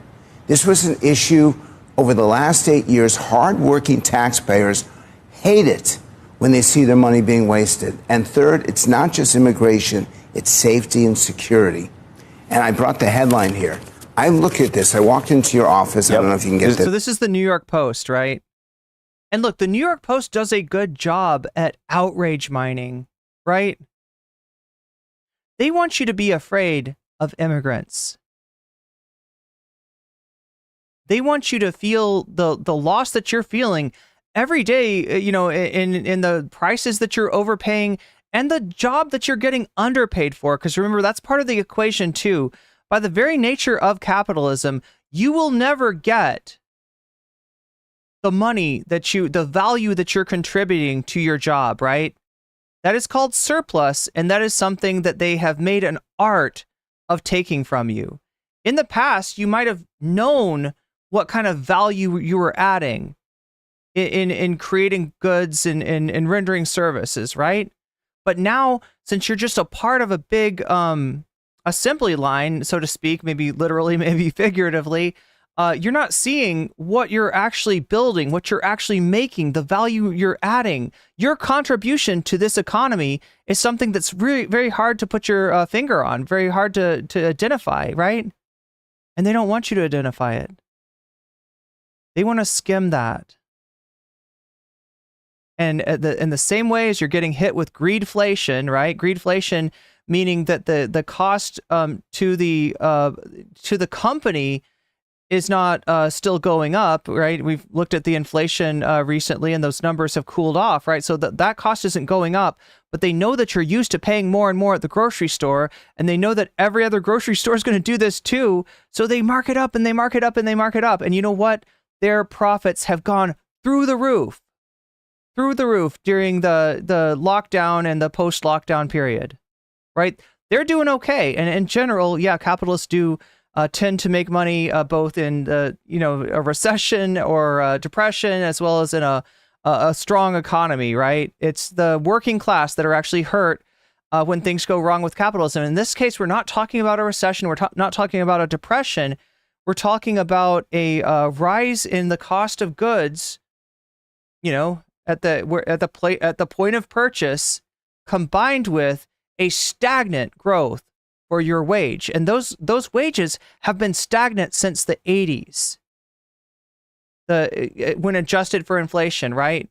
You're not getting paid more, but you are producing more, right? I can, show you a graph sometime to that effect. You're creating more value, but you're getting paid at basically the same rate, inflation adjusted, as somebody in the late 70s, early 80s.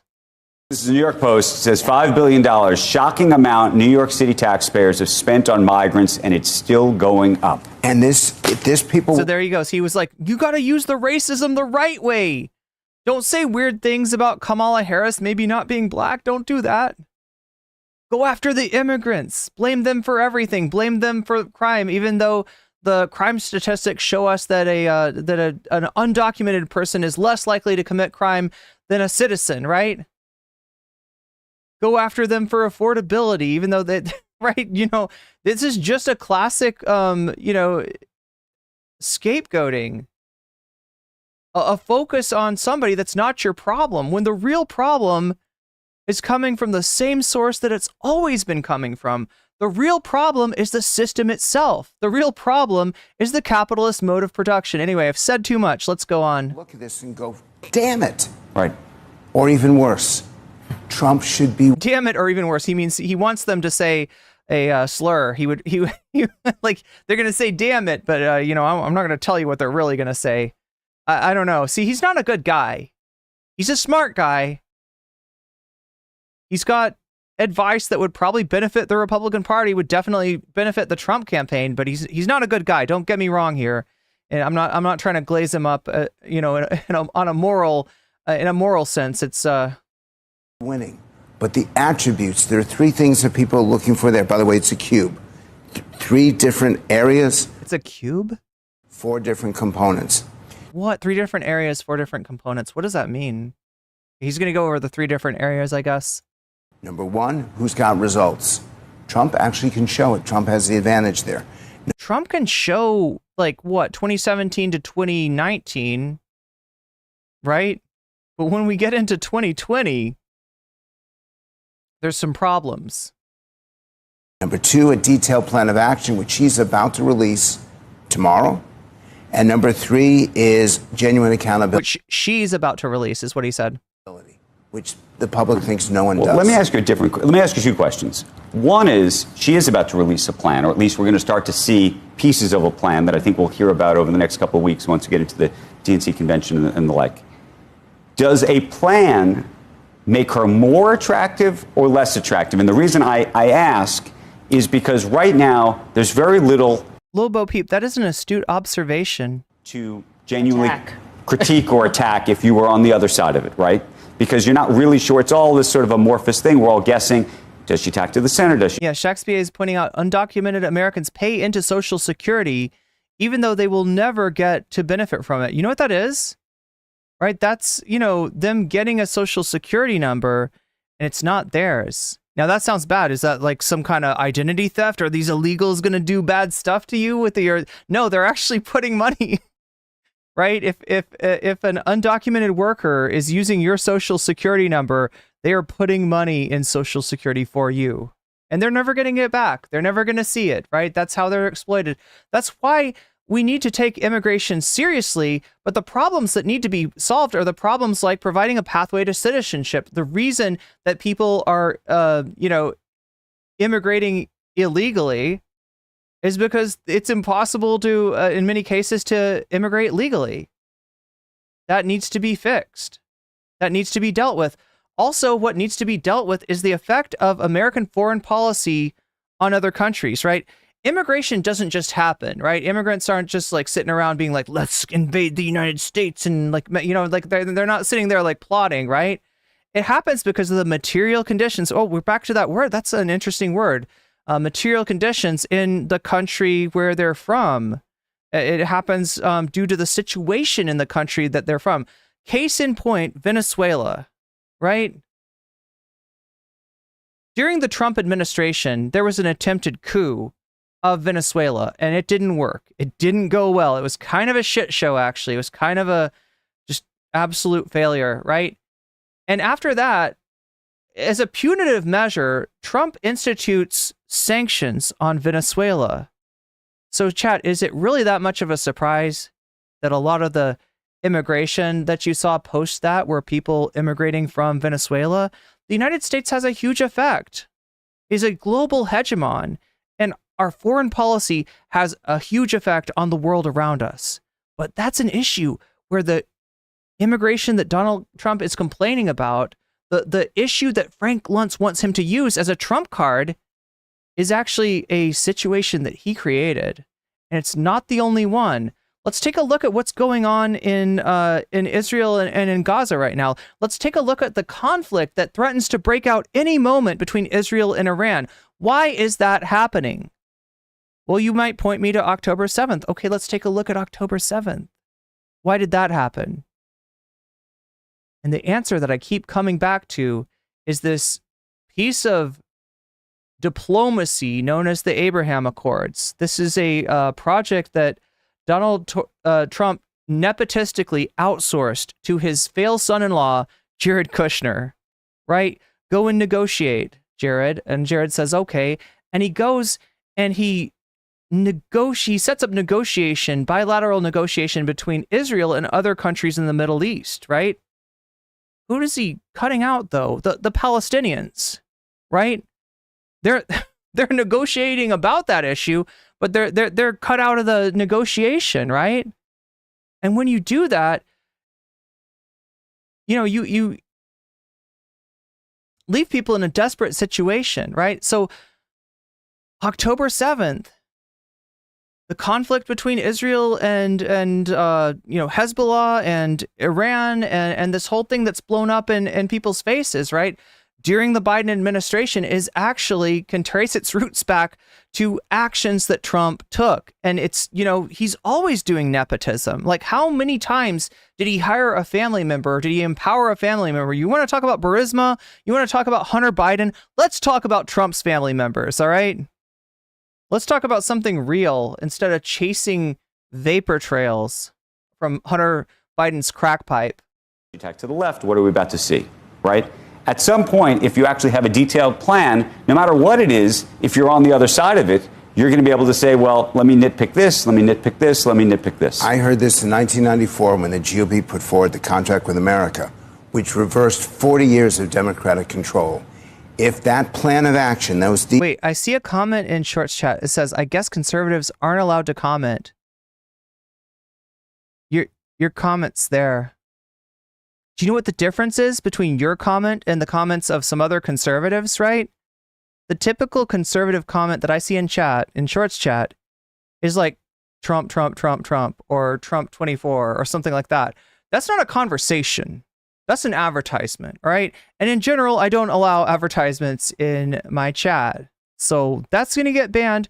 Whereas what you said, which sounds like more like a invitation to a conversation, which I'm having with you right now, is very much encouraged. And I'm interested in what you have to say, especially if you're a conservative. details are things that the public wants. They will ignore the criticism, and these soft voters will become intense voters. She's talking about the number one issue facing the country, and Donald Trump is talking about crowd size. What the hell, Andrew?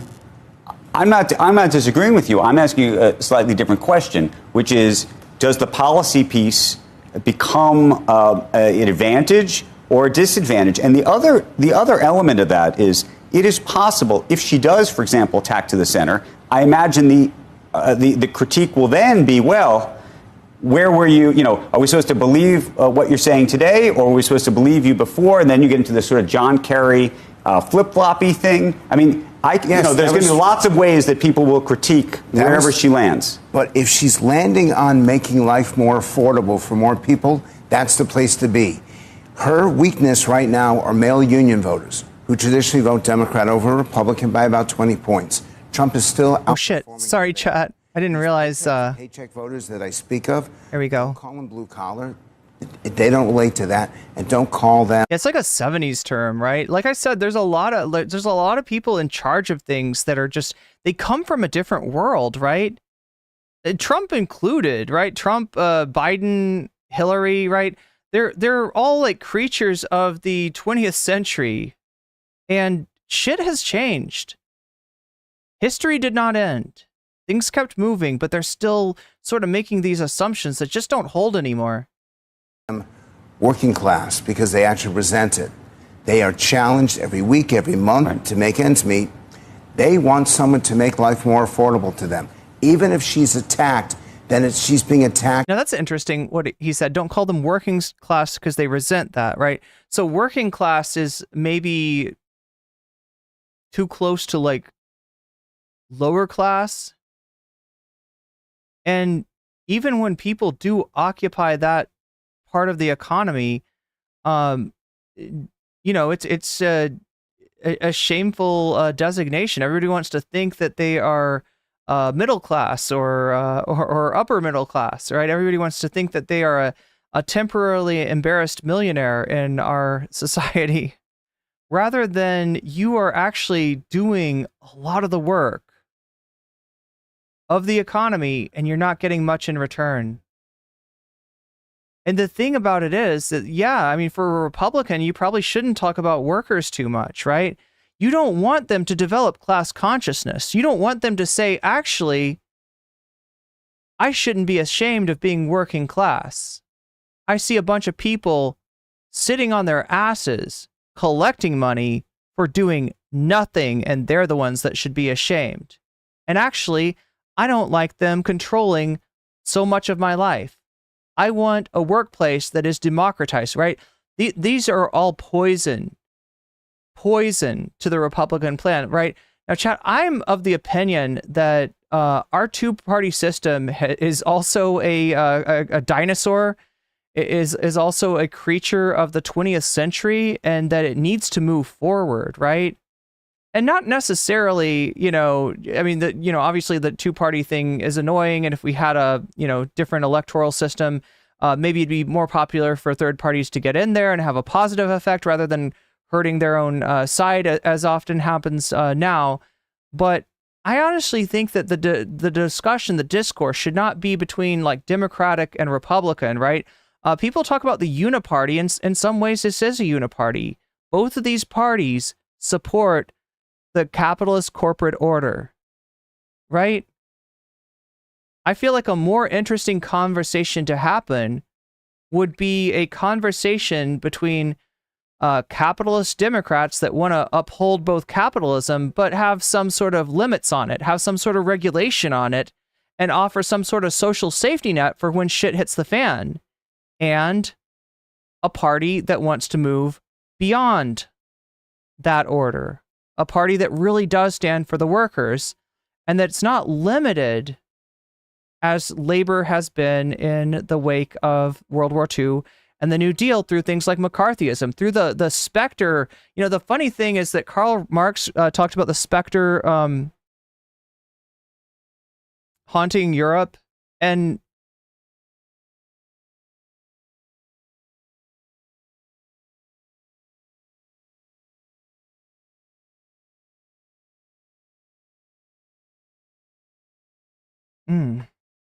Anyway. For fighting to make things more affordable. Frank, we got to BlackRock run, but the final question, what states to you are in play? Look, I'm not just worried about one corporation, I'm worried about all of them.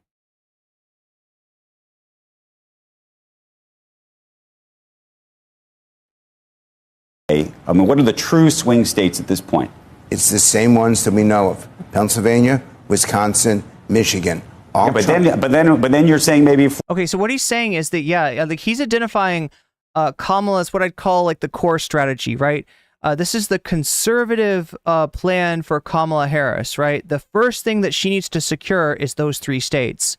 If she wins those 3 states, she can lose Georgia, she can lose Arizona, she can lose Nevada, and she can still win the election. So as a Republican pollster, as a Republican analyst, as a Republican advisor, you want Trump to concentrate on winning one of those states.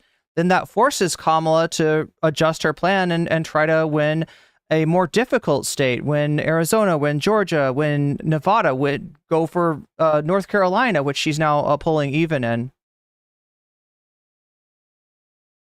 Florida, something happens here. No? No. All Trump needs to do is to win one of those states.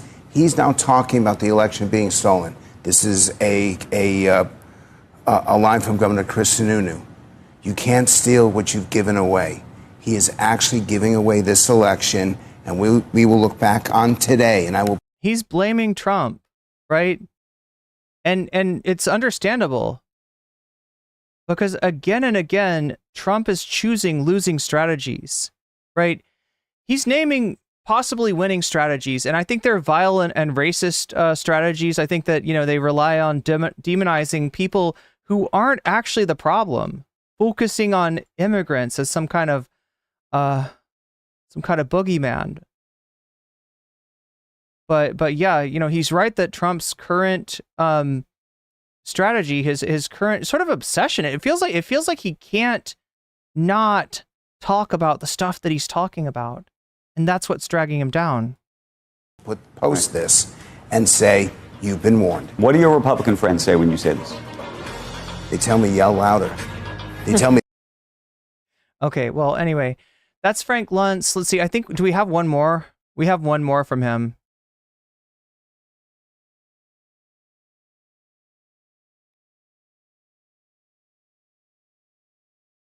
This dude is a delusional? Are you talking about Frank Luntz? Pollster and communication strategist Frank Luntz just held a focus group. Watch this.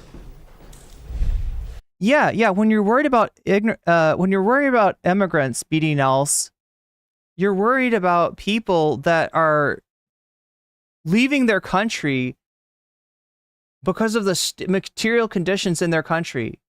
And when those material conditions come from United States policy, and in this case, when my example of Venezuela, from Trump era policy, then you really should be worried more about that policy than people that are following the natural course of cause and effect, right? You can't make a living, can't survive the place you're in, you try to come to a different place.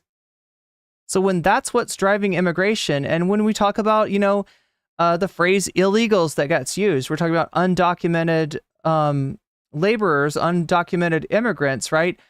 The fact that there are so many undocumented people in our country has a lot to do with the lack of immigration reform, with the lack of a pathway to citizenship. People come here illegally when there is no way to come here legally. A combination of effects, right? Immiseration in their home country, problems in their home country, combine that with a lack of a pathway to citizenship, and you get this undocumented workforce that gets exploited by American corporations, just like you're getting exploited by American corporations. I hear Republicans talking about BlackRock. I feel like your view is too limited. Your view is too limited, right? There's a whole corporate aristocracy out there that has way too much power over your life, and it's not democratic. You don't get the right to exercise your any kind of democracy at your workplace, right? If you know,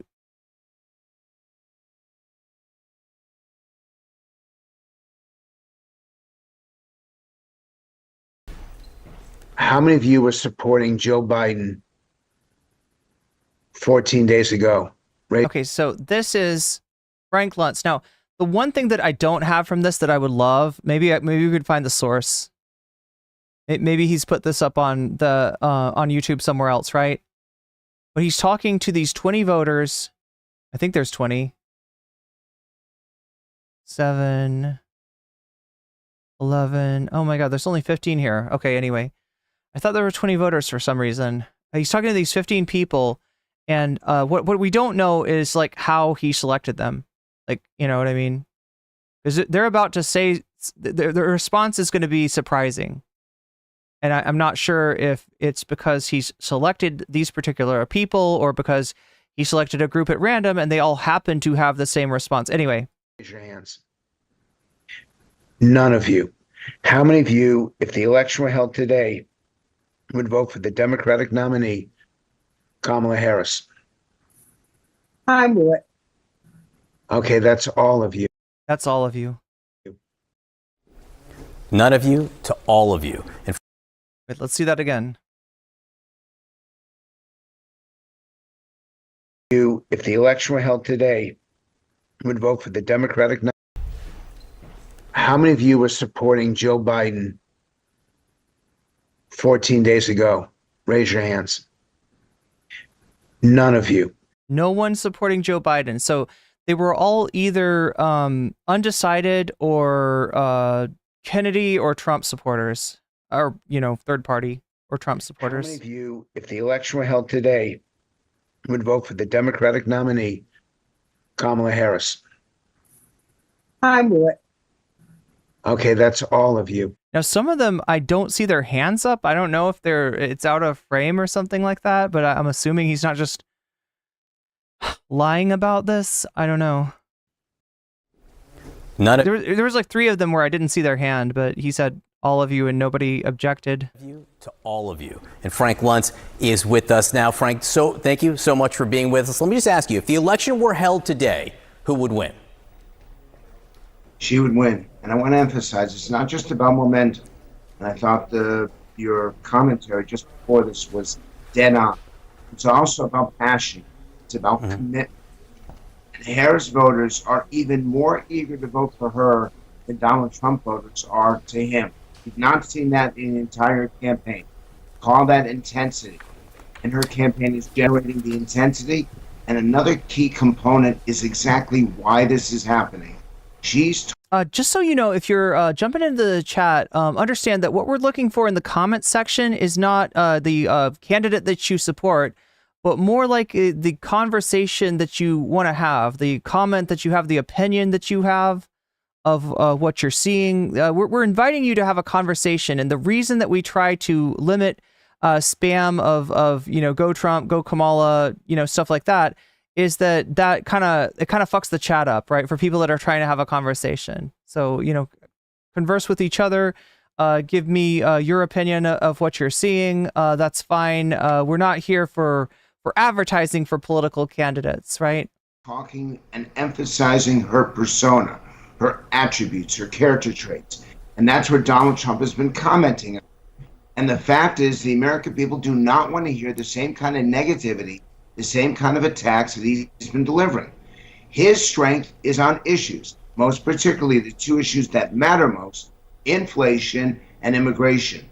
But instead of speaking about those two issues and talking about the failures of the Biden administration, he's been making these personal attacks, and it's frankly turning the voters off that he needs to reach. Now, I want to emphasize one more thing. Hang on, Frank. Hang on, Frank. I want to actually break down some of the things you just said there into pieces. And before we get that, though, again, if the election were held today, you say that Harris would win. If the election were held 4 weeks ago, who would win? Who would have won? Donald Trump would have won, and I was very careful when I said it. And the reason why, threefold. Number one, he's winning those 3 states, Pennsylvania, Michigan, Wisconsin.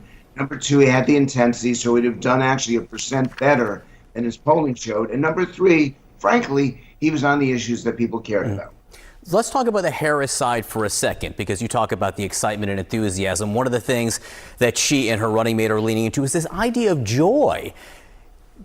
How does joy rate in your focus groups? Is there anything you can see where that's having an impact? It's not joy. It's the amped. Connie says, I feel like Trump cannot say what he really wants to and needs to. What do you mean? What's stopping him? I'm curious. Absence of meanness. And I want to be specific about this. Because I feel like Frank Luntz's here, Frank Luntz's opinion is that it's him getting in his own way, that he is in a lot of ways his own worst enemy, that his inclinations and his response to the, the fact that he's gone from some pretty good poll numbers, some pretty solid poll numbers, looking like he was going to win the election against Sleepy Joe Biden, to now being the underdog and losing in enough of the swing states that would, hand the election to Kamala, and definitely losing in terms of the energy, right? It's his reaction to that.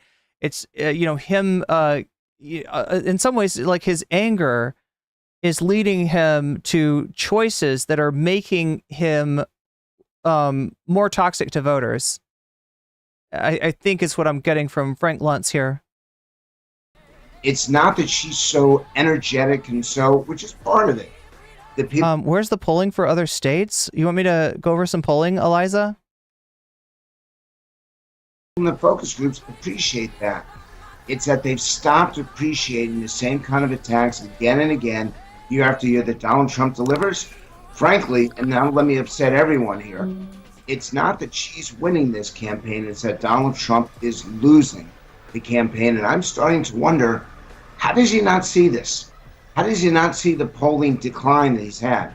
And we've seen a candidate do this before. We go back to 2016 and we look at Hillary Clinton being her own worst enemy. Hillary Clinton and her reaction to, the results of the her reaction to the way the election is going, classifying voters as being deplorables, right? Hillary Clinton failing to go to Wisconsin, assuming that because that's a strong union state, that those voters are going to be in the bag for her, when in actuality, she needed to give them some kind of positive message, right? If Hillary Clinton had won Wisconsin, it could have been a very different night.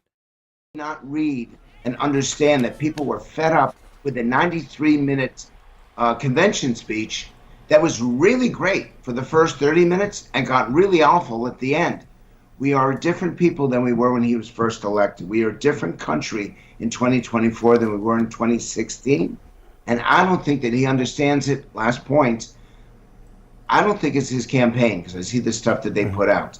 I think it's actually the candidate that's responsible for this. Look, at all the reporting over the last 3 days has seemed to indicate that. Wait, I got a question. How many times can you become president if you lose? Mr. Nice Guy says. I think you're asking about Trump. Trump won in 2016. He lost in 2020. So that means that essentially you are allowed 2 terms. Now that is post Roosevelt, right? Roosevelt took over from Herbert Hoover in the midst of the Great Depression.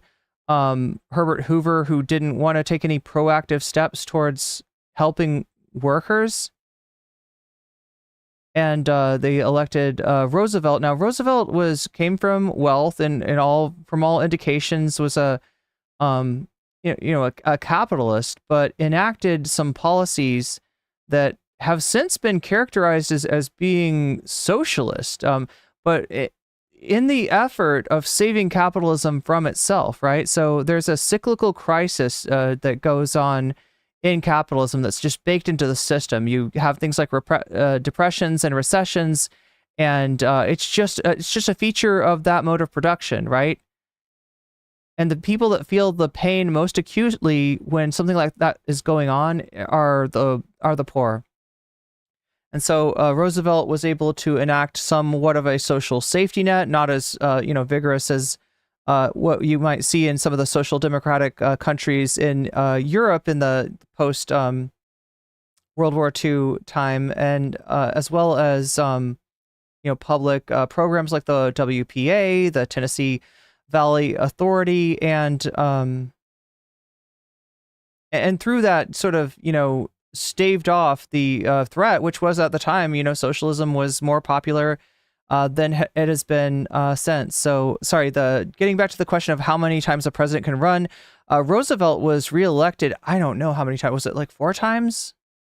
He had a lot of terms, right? Since then, they limited it to 2. And so Trump is allowed 2 terms. He's had 1 term, but since he wasn't reelected, he can run again. But if he were to be elected this time, this would be the last time he could run. Now, that is assuming that he doesn't pull any kind of shenanigans. He has, made overtures of wanting to be a dictator on day 1. And the last time that he was in office, he tried to stay on as president even after he had lost. So, saving a drastic change in the American government and how it operates, right? He would only be able to have 1 more term. I think that's the question, right? The leaks, the likes of which we've seen, generally speaking, are to send the candidate a message. You've got to see this. You've got to see the problem you're in. Ezra Klein, this wasn't an article. This was a column in the New York Times today. He's an opinion writer, but he writes, quote, Biden's communication strategy was designed to make Trump bigger. Harris's strategy is to make him smaller. And then Klein continues, the result is that Trump is starving. Okay, so you see the difference between Biden saying Trump is a danger to democracy and Kamala and Waltz saying Trump is weird. Hard for the resource he craves most attention, and as is often the case when he loses control of the headlines, he's making loonier in more self-destructive arguments. How do you feel about that?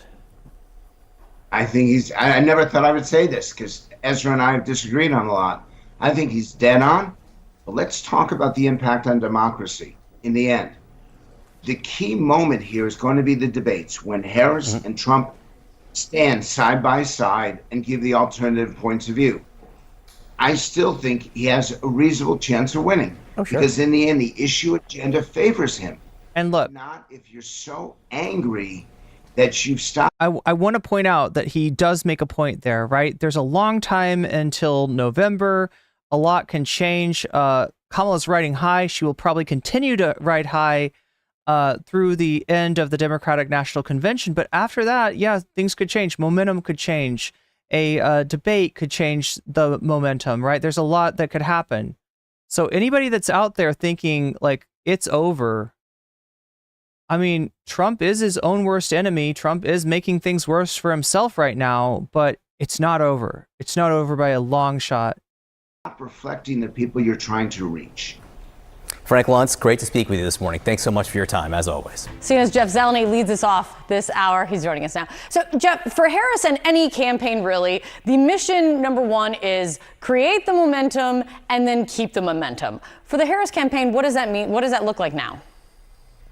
Well, Kate, it simply is keeping the momentum alive that they've had for about 3 weeks or so. You saw that rollout last week of the vice presidential running mate. That is, a week that happens only once in a campaign. Now, of course, it's back to some of the basics, actually saying what she would do as president. So we are going to look for that later this week. But look, this momentum is something that clearly, as you said, has gotten under the former president. Yeah, Chad Alpha is pointing out something that I think is really important, that, just as Trump is his own worst enemy, Kamala could be her own worst enemy. And she has shown signs of that at rallies when the subject of Palestine comes up.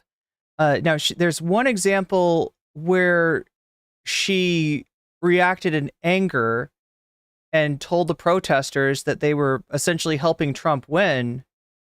Again, like I said, that is vote scolding, right? And I don't think that's productive. And you got to understand where people are coming from when they look at the Biden administration and its policy, and they see an enabling of ethnic cleansing at the very least, right? The second time she was confronted by protesters, she mentioned that she was working towards a ceasefire. Now, that's better. That's better than reacting in anger, but I don't think it's enough. She needs to show a difference in policy between herself and Joe Biden, which is a difficult thing, remembering that she's still vice president and Biden is still president. He still, has control over the U.S. Foreign policy. And she does not, right? But yeah, she does need to put herself some distance between herself and Biden, right? If you look at the polls, like I mentioned before, Biden was ahead up until like October of last year. Ironically, not ironically, right? We can imagine, what might have changed, right? And Trump has been in the lead since then. The coalition that the Democrats had in 2020 does not work without those voters that Biden lost through enabling monstrous acts to be done, not just by a U.S. ally, but with U.S. arms. That's what Kamala needs to concentrate on, showing that it's more than just words, because Biden's talked about ceasefires too, and we haven't seen a ceasefire. And there's precious little precious little incentive for Netanyahu to come to the negotiating table. In fact, he's killed Israel has killed the point person that they were negotiating with, right? So that they, very much do not seem to want to come to anything approaching a ceasefire right now. The real danger is that Israel gets into a war, a regional conflict, a conflict with Iran, a conflict with Lebanon, and that then Harris is put in a real bind before the election. And Netanyahu has made it very clear that he wants Trump reelected, right? There's even what did I found a picture of I don't know if it was just a campaign picture or what, but yeah, it was like in Israel, and it's Netanyahu, Trump, and Putin, right? These are, skin. I was at that Detroit rally where he was talking about there was no crowd. There was a crowd, a very large crowd. Thousands of people were streaming out and streaming in. But look, what the Harris campaign is trying to do is not respond to every one of these sort of outrageous claims from their rival and really try and focus their base. Waluigi's your second favorite Nintendo character? Keep their base energized and excited. The vice presidential candidate, Tim Walz, he's out fundraising all week long. T-Rose says, I think that a Democratic primary would have presented a strong momentum for their presidential campaign. I think that there should be a primary every year. I think that they got to stop this thing of just sandbagging any candidate that's willing to run against an incumbent. The incumbent needs that challenge. And especially on a year, where they've got an incumbent and the Republicans are going to have some sort of primary that gets them free, what do you call it?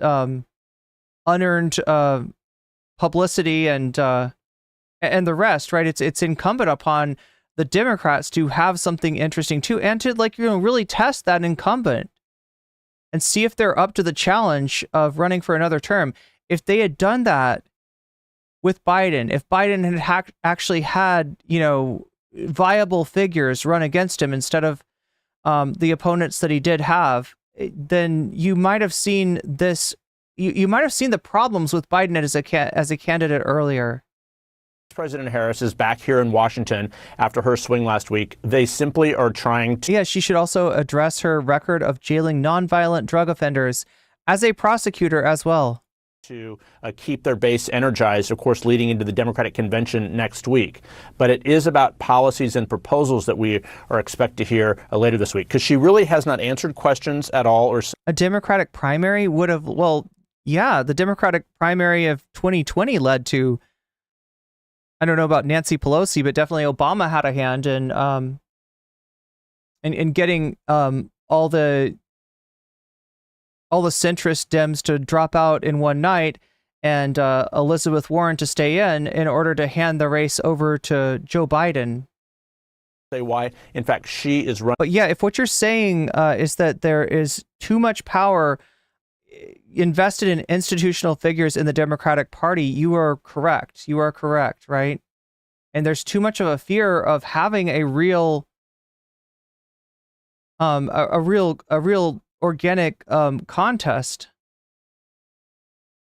and that the Democrats have been trying to avoid anything like that. Even when it's not a year with an incumbent, even when like 2016, you've just got a candidate that has quote unquote got next, that has that seniority that people assume is inevitable, right?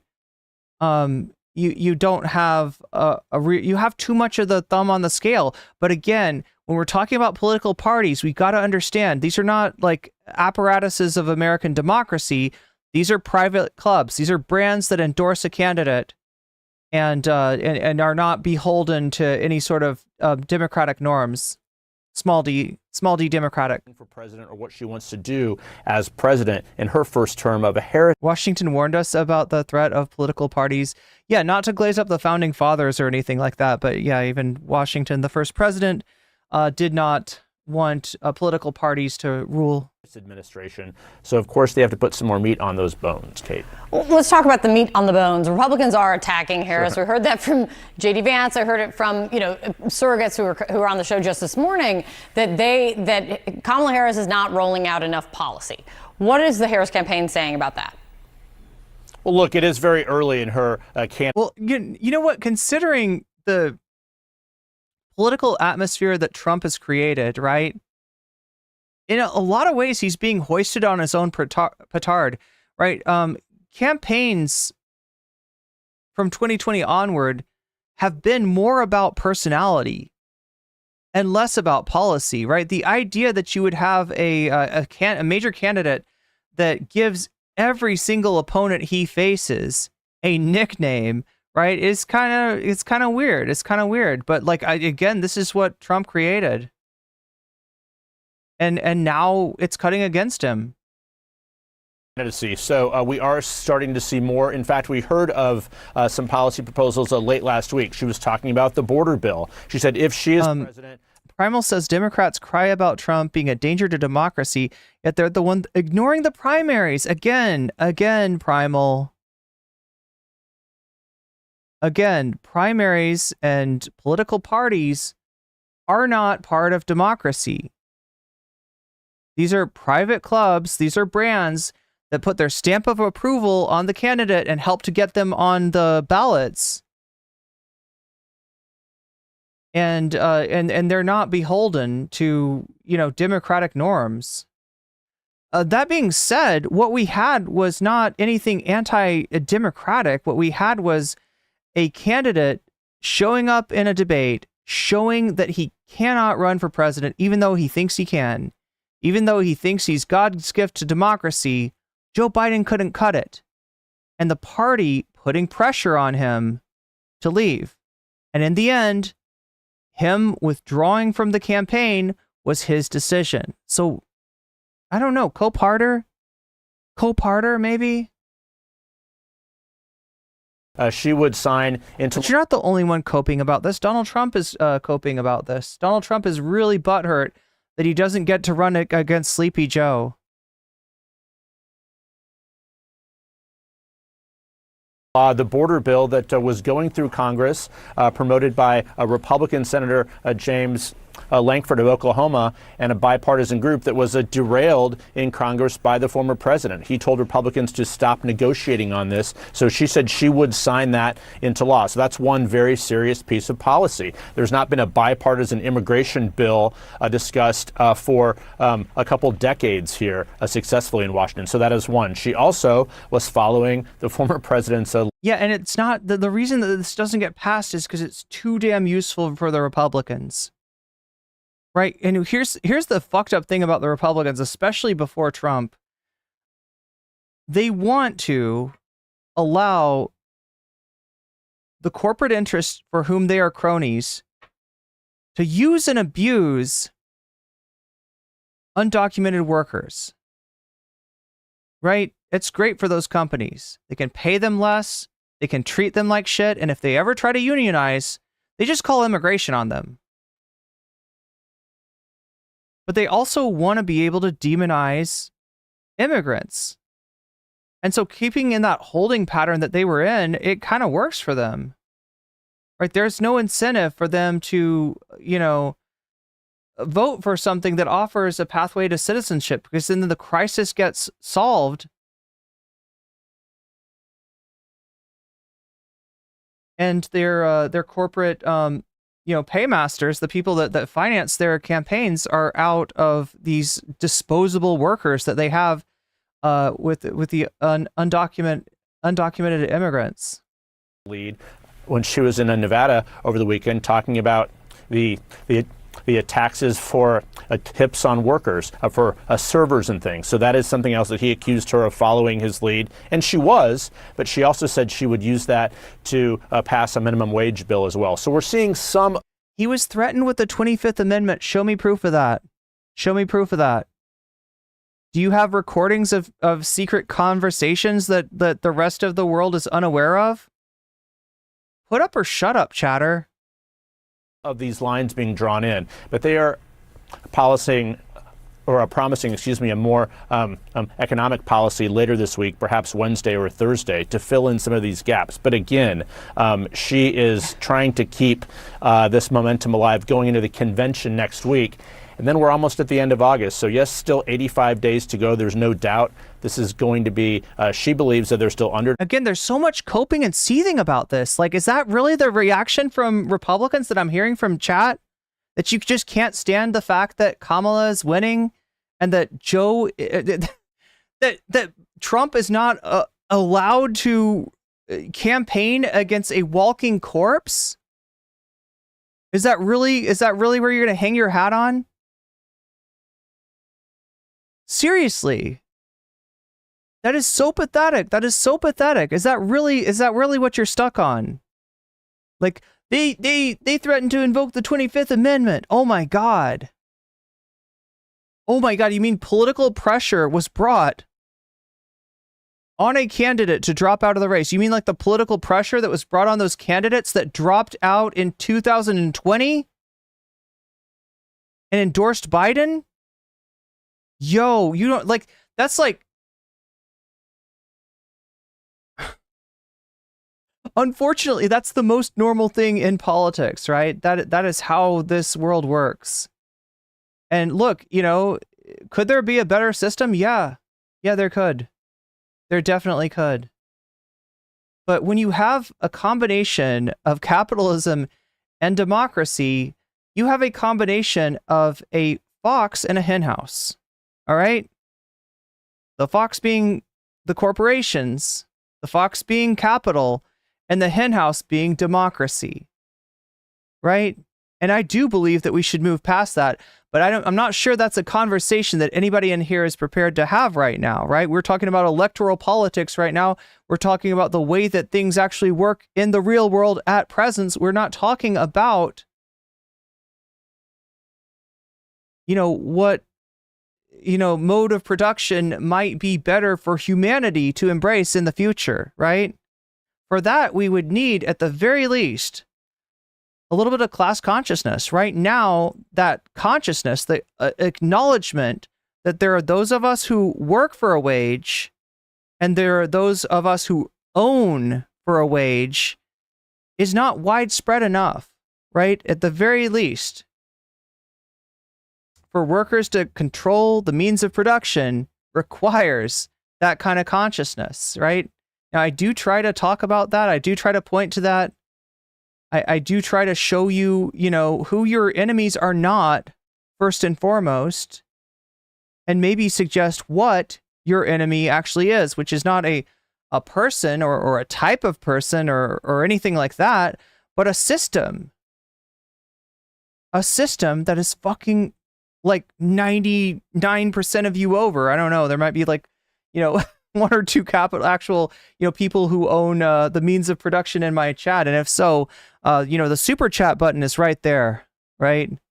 You can get in good. You can get in good. You can get in early, and we'll go easy on you.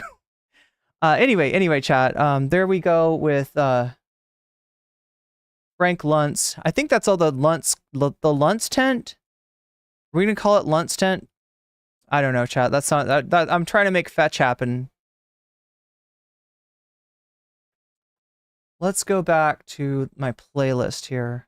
Oh yeah, so I wanted to talk to you about something that happened during the Twitter space between Elon Musk and Donald Trump.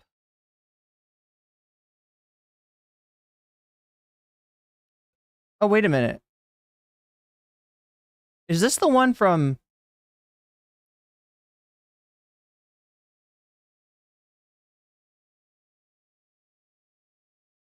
I feel like I'm missing something here. Is this the one from a year ago?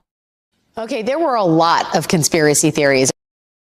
Okay, so 1 year ago.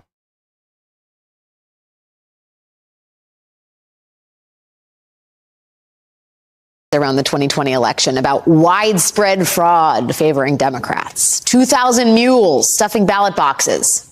Human mules, not like donkeys. Foreign actors using rigged Dominion voting machines to secretly flip votes to Biden. Democratic election workers pulling out secret suitcases full of ballots late at night. And while none of those things actually happened, a few rare instances of actual prosecutable voter fraud did occur, and lots of them had something in common. I'm going to let you guess what that was.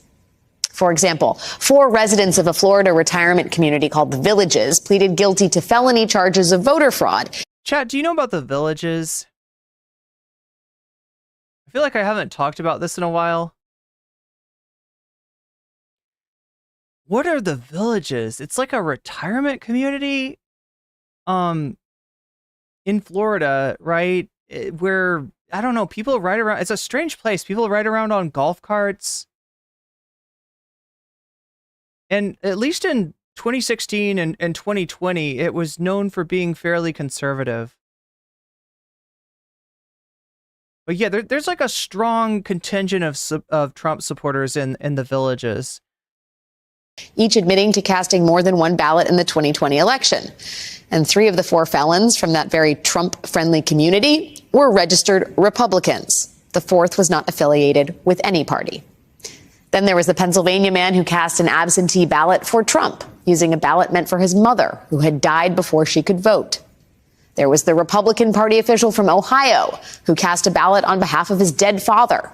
There was a Colorado man who pleaded guilty to voting for Trump, using a ballot in the name of his wife, who had disappeared earlier that year and is presumed dead. He said he thought Trump could use the vote. There was the Nevada man whose claims that someone had cast a ballot in the name of his dead wife were relentlessly promoted by the state's Republican Party as proof of rampant voter fraud, until the Nevada guy admitted that he was the one who actually did it. And now we have a new example from the state of Ohio. A registered Republican who has made campaign donations to Donald Trump is awaiting his fate after being tried for voter fraud, for voting twice. In 2020, the defendant allegedly voted early in person in Ohio and then cast a second in-person ballot on Election Day in Florida, where he owns property. Then in 2022, he allegedly voted twice again. At a trial this week, the defendant, who pleaded not guilty, reportedly did not testify or provide any witnesses, but the Cleveland Plain Dealer quotes his lawyer as saying, "Mistakes do happen, accidents do happen." The judge who heard that case will rule on it next month and decide whether he joins the ranks of fellow members of the Election Integrity Party who committed voter fraud. God damn it. Fucking MSNBC.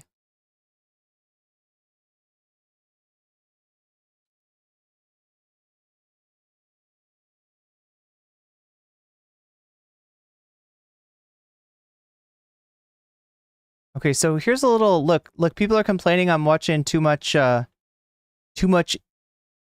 MSNBC, too much CNN. Let me give you some Chapo. How about that? You got some baseball crank fans in the audience, perhaps, and are largely have their bony arthritic finger. This is the perfect segue into this week's reading series. If we're going to talk about sectors of the American public that are basically impossible to dislodge from our politics and are largely have their bony arthritic fingers on the steering wheel. This is them. Yeah. I'm going to go stigmatize the bathroom for a second before we start this. The dingleberries and the asshole of American politics. Now, on our last episode, we did a reading series about Selena Zito's Project Main Street and hashtag IO opening or whatever. And by the way, I want to. Somebody pointed out this online. One of the towns they went to, Londonderry, New Hampshire, is actually very wealthy. Oh no shit! Very affluent. Yeah. Not in any way hard scrabble or small town or anything. It's a bunch of fucking people who moved out of Massachusetts because they don't have a sales tax or state income tax. But this is But this is much the same. We discuss. Yes, I mean these people absolutely this is the same. But now we discussed this sort of the phony brand of post 2016 election journalism of trying to find out of work steel workers to ask them why they voted for Trump and having that be the stand-in for this is Trump's base of support. The white working class, to use a shorthand. This is from Politico this week by Michael Grunwald. That I got to say is probably the only one of these pieces that seeks to sort of go out of DC and New York and find Trump voters that I find at all useful, because it does capture the people who are actually Trump's base of support. Are incredible, are wealthy retirees. Wealthy. Yeah, definitely. Everywhere, that is his biggest area of support in the election and since. These people are not working class by any stretch of the imagination. Let's just get into this. This is called Generation Pickleball. Ugh. Welcome to Florida's political Tomorrowland. This is a profile of a gigantic gated retirement community just outside of Orlando called The Villages.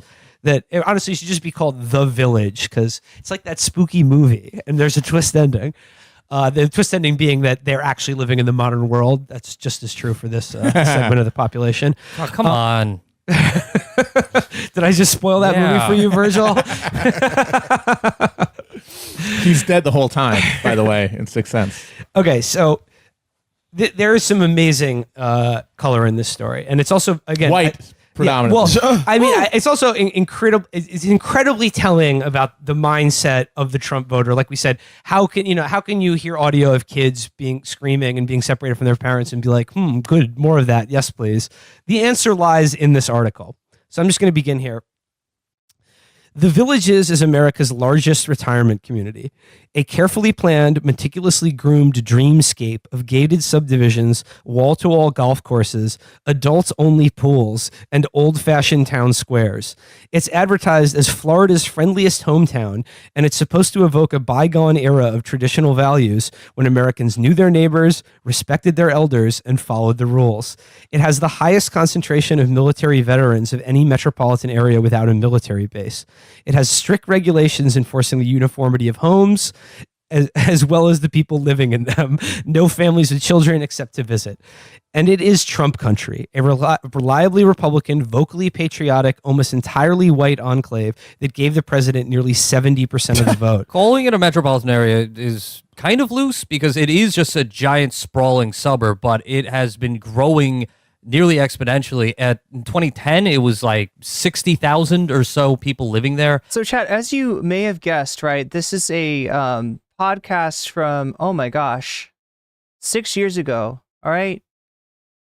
I'm just bringing this up to give you a little background about a voter base that Trump had locked up in 2016. I don't know where they were at in 2020, but we're seeing some change amongst these people, amongst these wealthy retirees in Florida, this strange place called the Villages. And like, what are these golf courts doing? Well, it's a retirement community, and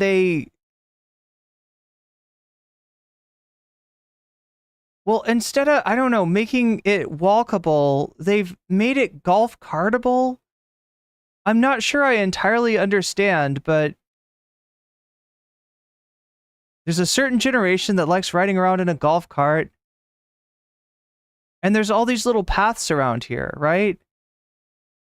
But yeah, here we got a Trump rally that actually has some opposition. These are counter protesters, right? This is the boomer version of, I guess, I don't know, like the battle for Berkeley, you could say, right? These are, you know,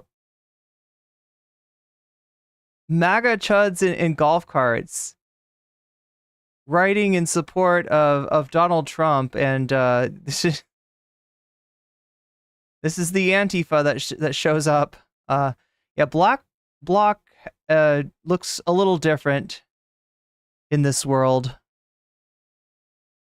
but I'm showing you this not because I'm trying to take you on a walk down memory lane from 2018 or 2016, right? It's because I want to note a change that's gone on in this community. But first, we got to understand the background of the place that we're talking about, what's the strange world that is the Villages And when I say it's a retirement community, I feel like I'm underselling it, right? It's not just like a place. It's not just like a complex. It's not just like a subdivision or something like that. It is a sprawling area in Florida with a shit ton of boomers retiring there and riding around in their little golf carts. And these golf carts have become their form of activism, their form of manifesting their political beliefs, right? Both for and against, and mostly for Donald Trump. Now it's well over 100,000. It's nearly tripled in size since then. It says here, older voters are America's most reliable voters, which is why baby boomer boom towns like the Villages represent the most significant threat to a potential Democratic wave in Florida in 2018, and the most significant source of Republican optimism for many years to come. Here's where it gets to the nub of it. Trump supporters who get the most media attention tend to be economically anxious laborers in economically depressed factory towns. But in Florida, economically secure retirement meccas like the Villages are the real reason Trump won in 2016, and why the state's Republicans, who have controlled Tallahassee for 2 decades, think they can avoid a blue wave in 2018. It makes sense that they're coming to the Villages because this leisure class Sunbelt oasis is a lot more pleasant than the dying working class Rust Belt towns that journalists usually visit on Trump voter safaris. It feels like a 40 square mile cruise ship or a college campus without required classes. It has enough golf courses to play a different one every week of the year, and more than 100 miles of golf cart trails that keep traffic congestion to a minimum. It's like back to school if everyone was Rodney Dangerfield. It isn't exactly luxurious, but it's comfortable with a median home price above $250,000. So again, keep that in mind there. These are people who have wealth. They own homes. They golf every fucking day. This is, So this is like if something that Chapo Trap House has been particularly good at pointing out is that the myth of the Republican voter, the economically depressed, like white voter, it is a myth. It doesn't represent the coalition that Trump actually has. Now, are there voters like that? Sure, for sure, 100%, right?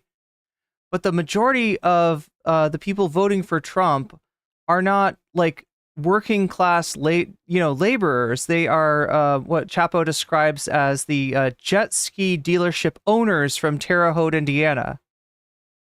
right? They are small business tyrants.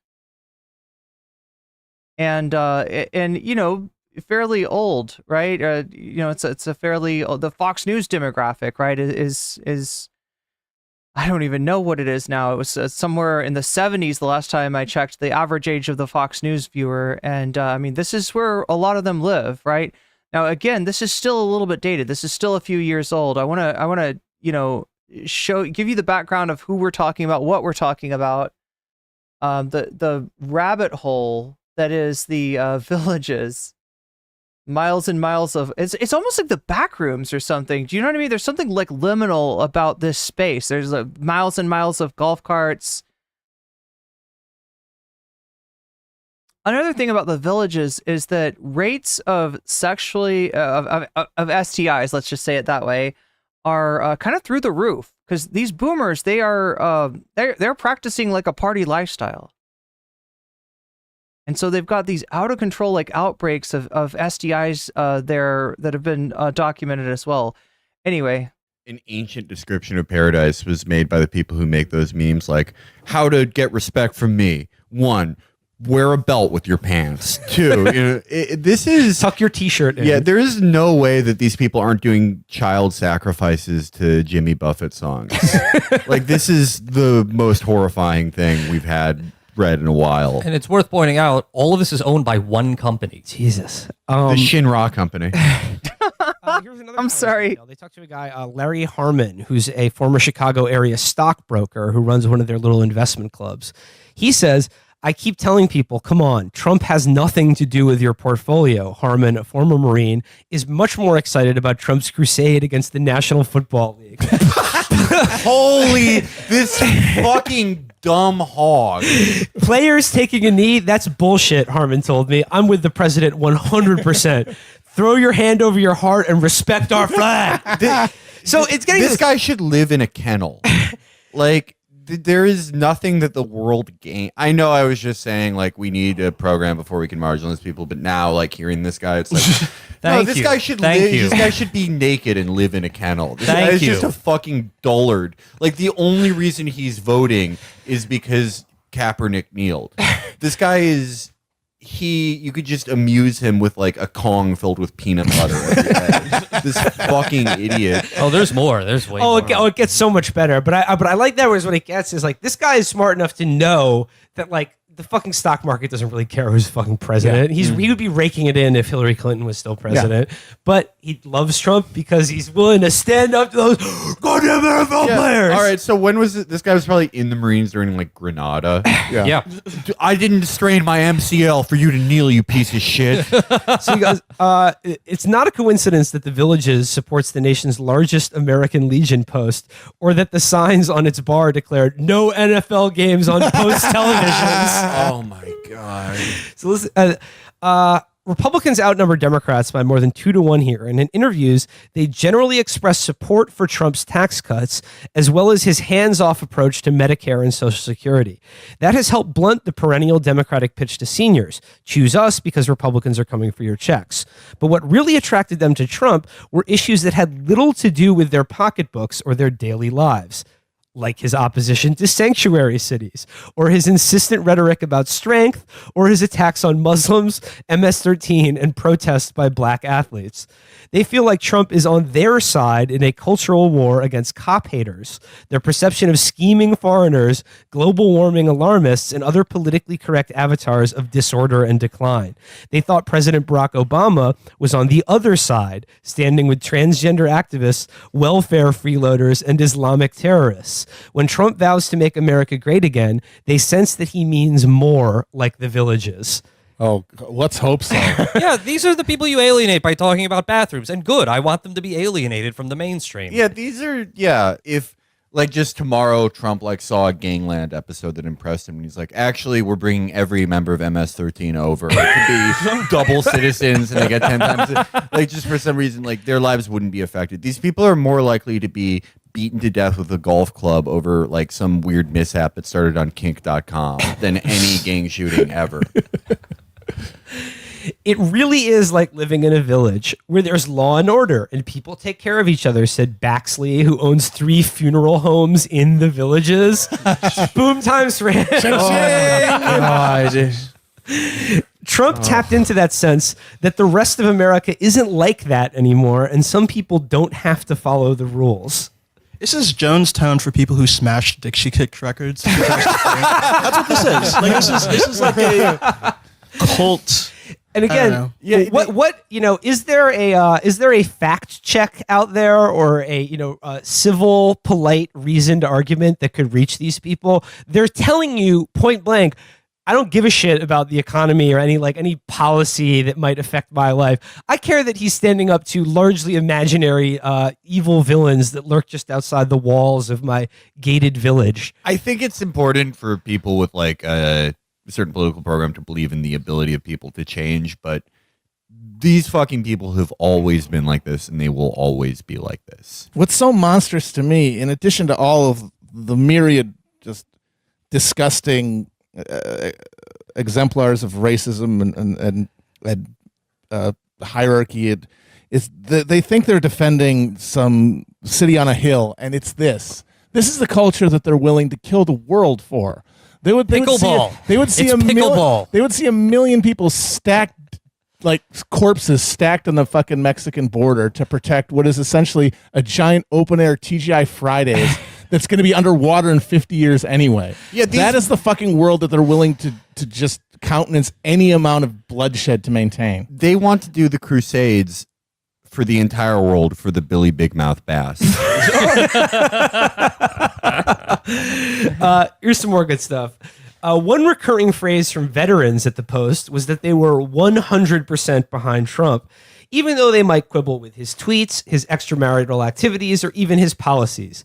Chet Sturgis, a 78-year-old oh my God. A 78-year-old Navy veteran who served on an aircraft carrier during the Vietnam War, disagrees with Trump about trade and immigration. He spent time in Juarez as a manager for Ford, and he believes a border wall would hurt America as well as Mexico. But he said he still is 100% aboard the Trump train because the president respects the military, stands up for freedom, and calls out the right enemies. I love it when he says fake news, Sturgis says. I only watch Fox because they're the only media that tells the truth. Hannity especially. You fucking clapping seal. You fucking dumb shit. I love what he said, what the president says his catchphrase. I also voted for Urkel in 1992. The voting officials keep warning me I can't vote with pogs, so I just ate them. I choked on them. I didn't get to vote in 2012 for this reason. I just imagine thinking, the one channel that I watch that I like and it has the shiny images and everyone's yelling and their faces are all red and they got big veins pop. They're telling me the truth. How would you know? I'm not comparing it to anything. Well, it sounds right. It sounds like what I think is. It sounds truthy. So must be the one telling the truth. It's truthy. Literally, you could wipe out about half of the worst part of the electorate, not like kill them, but just from the voting rolls by giving them a busy box and being like, here's what you vote on. You get as many votes as you like. And they'll be like, Anyway, so yeah, that's a description of what the Villages was. Now, it's changed apparently a little bit. Like, I don't want to oversell this. This is still a demographic that is pretty favorable to Trump. This is the Fox News demographic. This is who's watching this stuff. This is who's the core supporters of Trump, were and still are. But something a little different has popped up in the Villages as of late. Why are you excited about Harris? Because she envisions a country of freedom and liberty for all of us.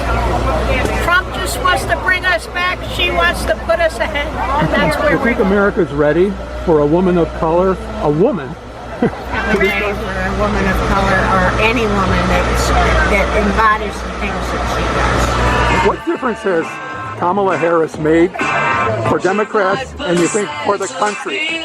No! Boomers, and you're freaking... Oh, God. Chad, you don't understand. You don't understand. The reason I'm reacting to that music is that is the Beatles. That is fucking dad rock, and that is the shit that will get you clapped so fucking quick, right? copyright is a nightmare on YouTube. Copyright is actually a nightmare on Twitch, right? It's one of the biggest things I struggle with, keeping anything, especially copyrighted music, the fuck off my stream. But yeah, that is Doesn't matter which one you didn't like. oh my god, why they always gotta have oh my god, Chad, I'm trying to show you this. Let's see if maybe this video is better. I want to show you the change in that we've seen in this this retirement metropolis. I don't know. It's looking a little different.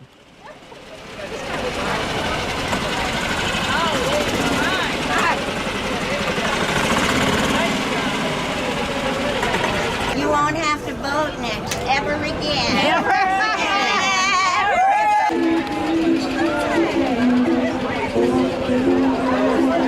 That better be live music. I'm muting it regardless.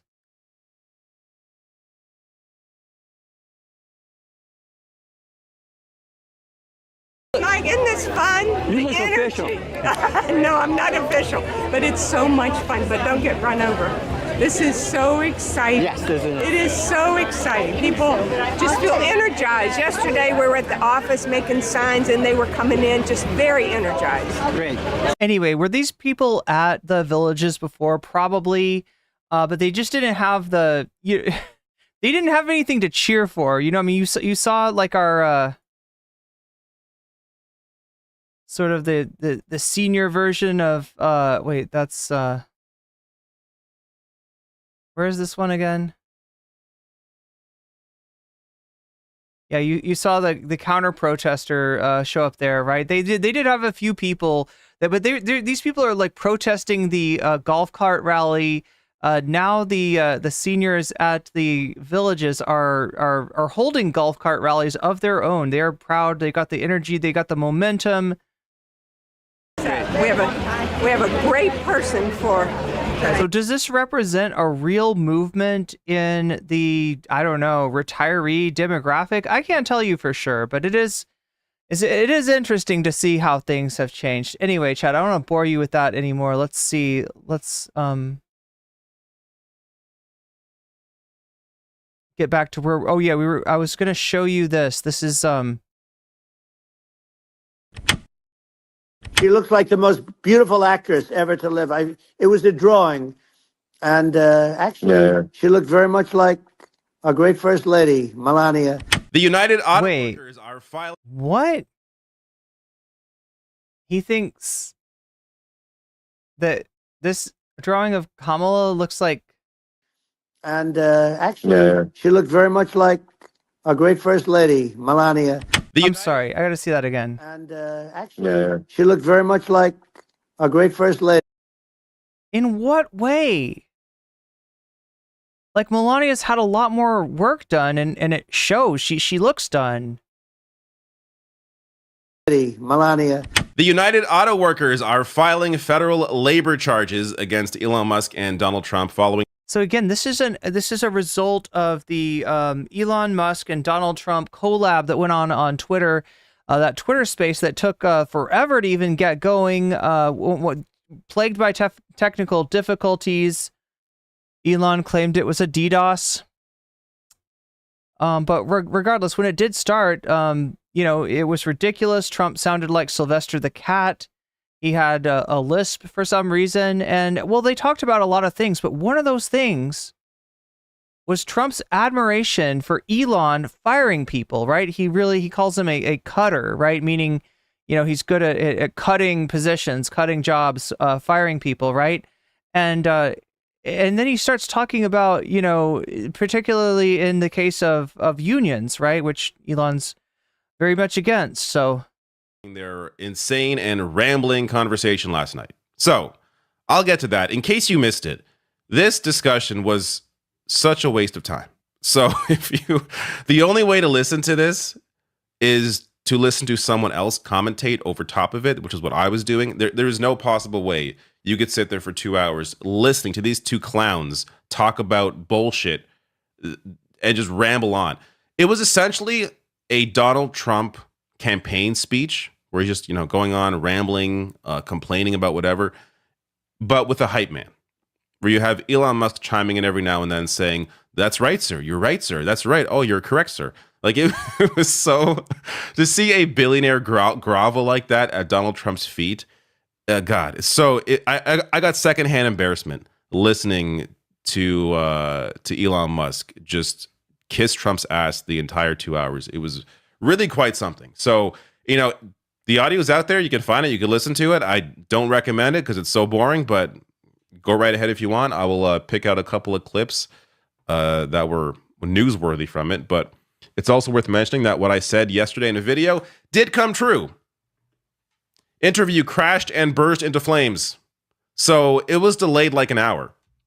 So, I mean, this is really reminiscent of the DeSanctimonious campaign launch, which was also on Twitter, which is one reason that you'd think that maybe Donald Trump wouldn't trust Elon Musk. The fact that he was so tight with DeSantis kind of shows you that maybe he was hoping that Trump's political fortunes would go south and that they'd be able to move on and they'd be able to replace him with a candidate that's got very similar positions, maybe even further radical right positions than Trump, but that doesn't have the baggage that Donald Trump has, the baggage that he picked up from January 6th and the 2020, his disastrous. Well, then again, no, DeSantis does have that baggage.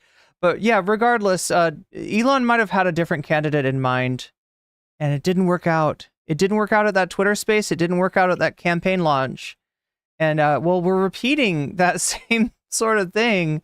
I don't know. Also, why did Trump think that Elon could handle this, that Elon and X could handle a very similar event to what, the one that failed with DeSanctimonious? Because, of course, Elon Musk is a fraud and was not able to get it working properly. Cannot get audio streaming. Did anyone else learn about socialism in high school? I learned that it was bad.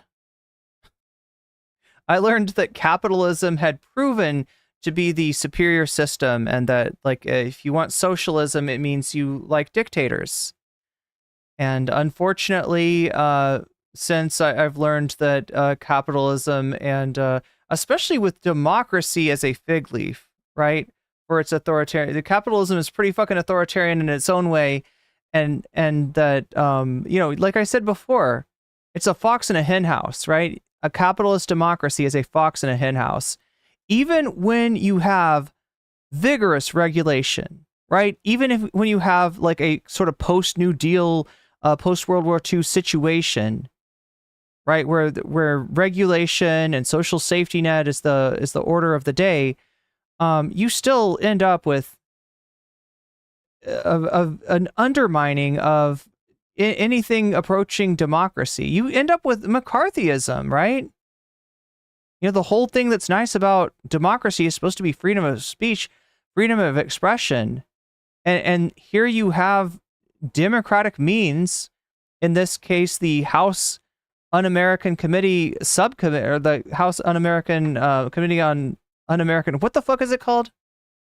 Un-American Activities, yes.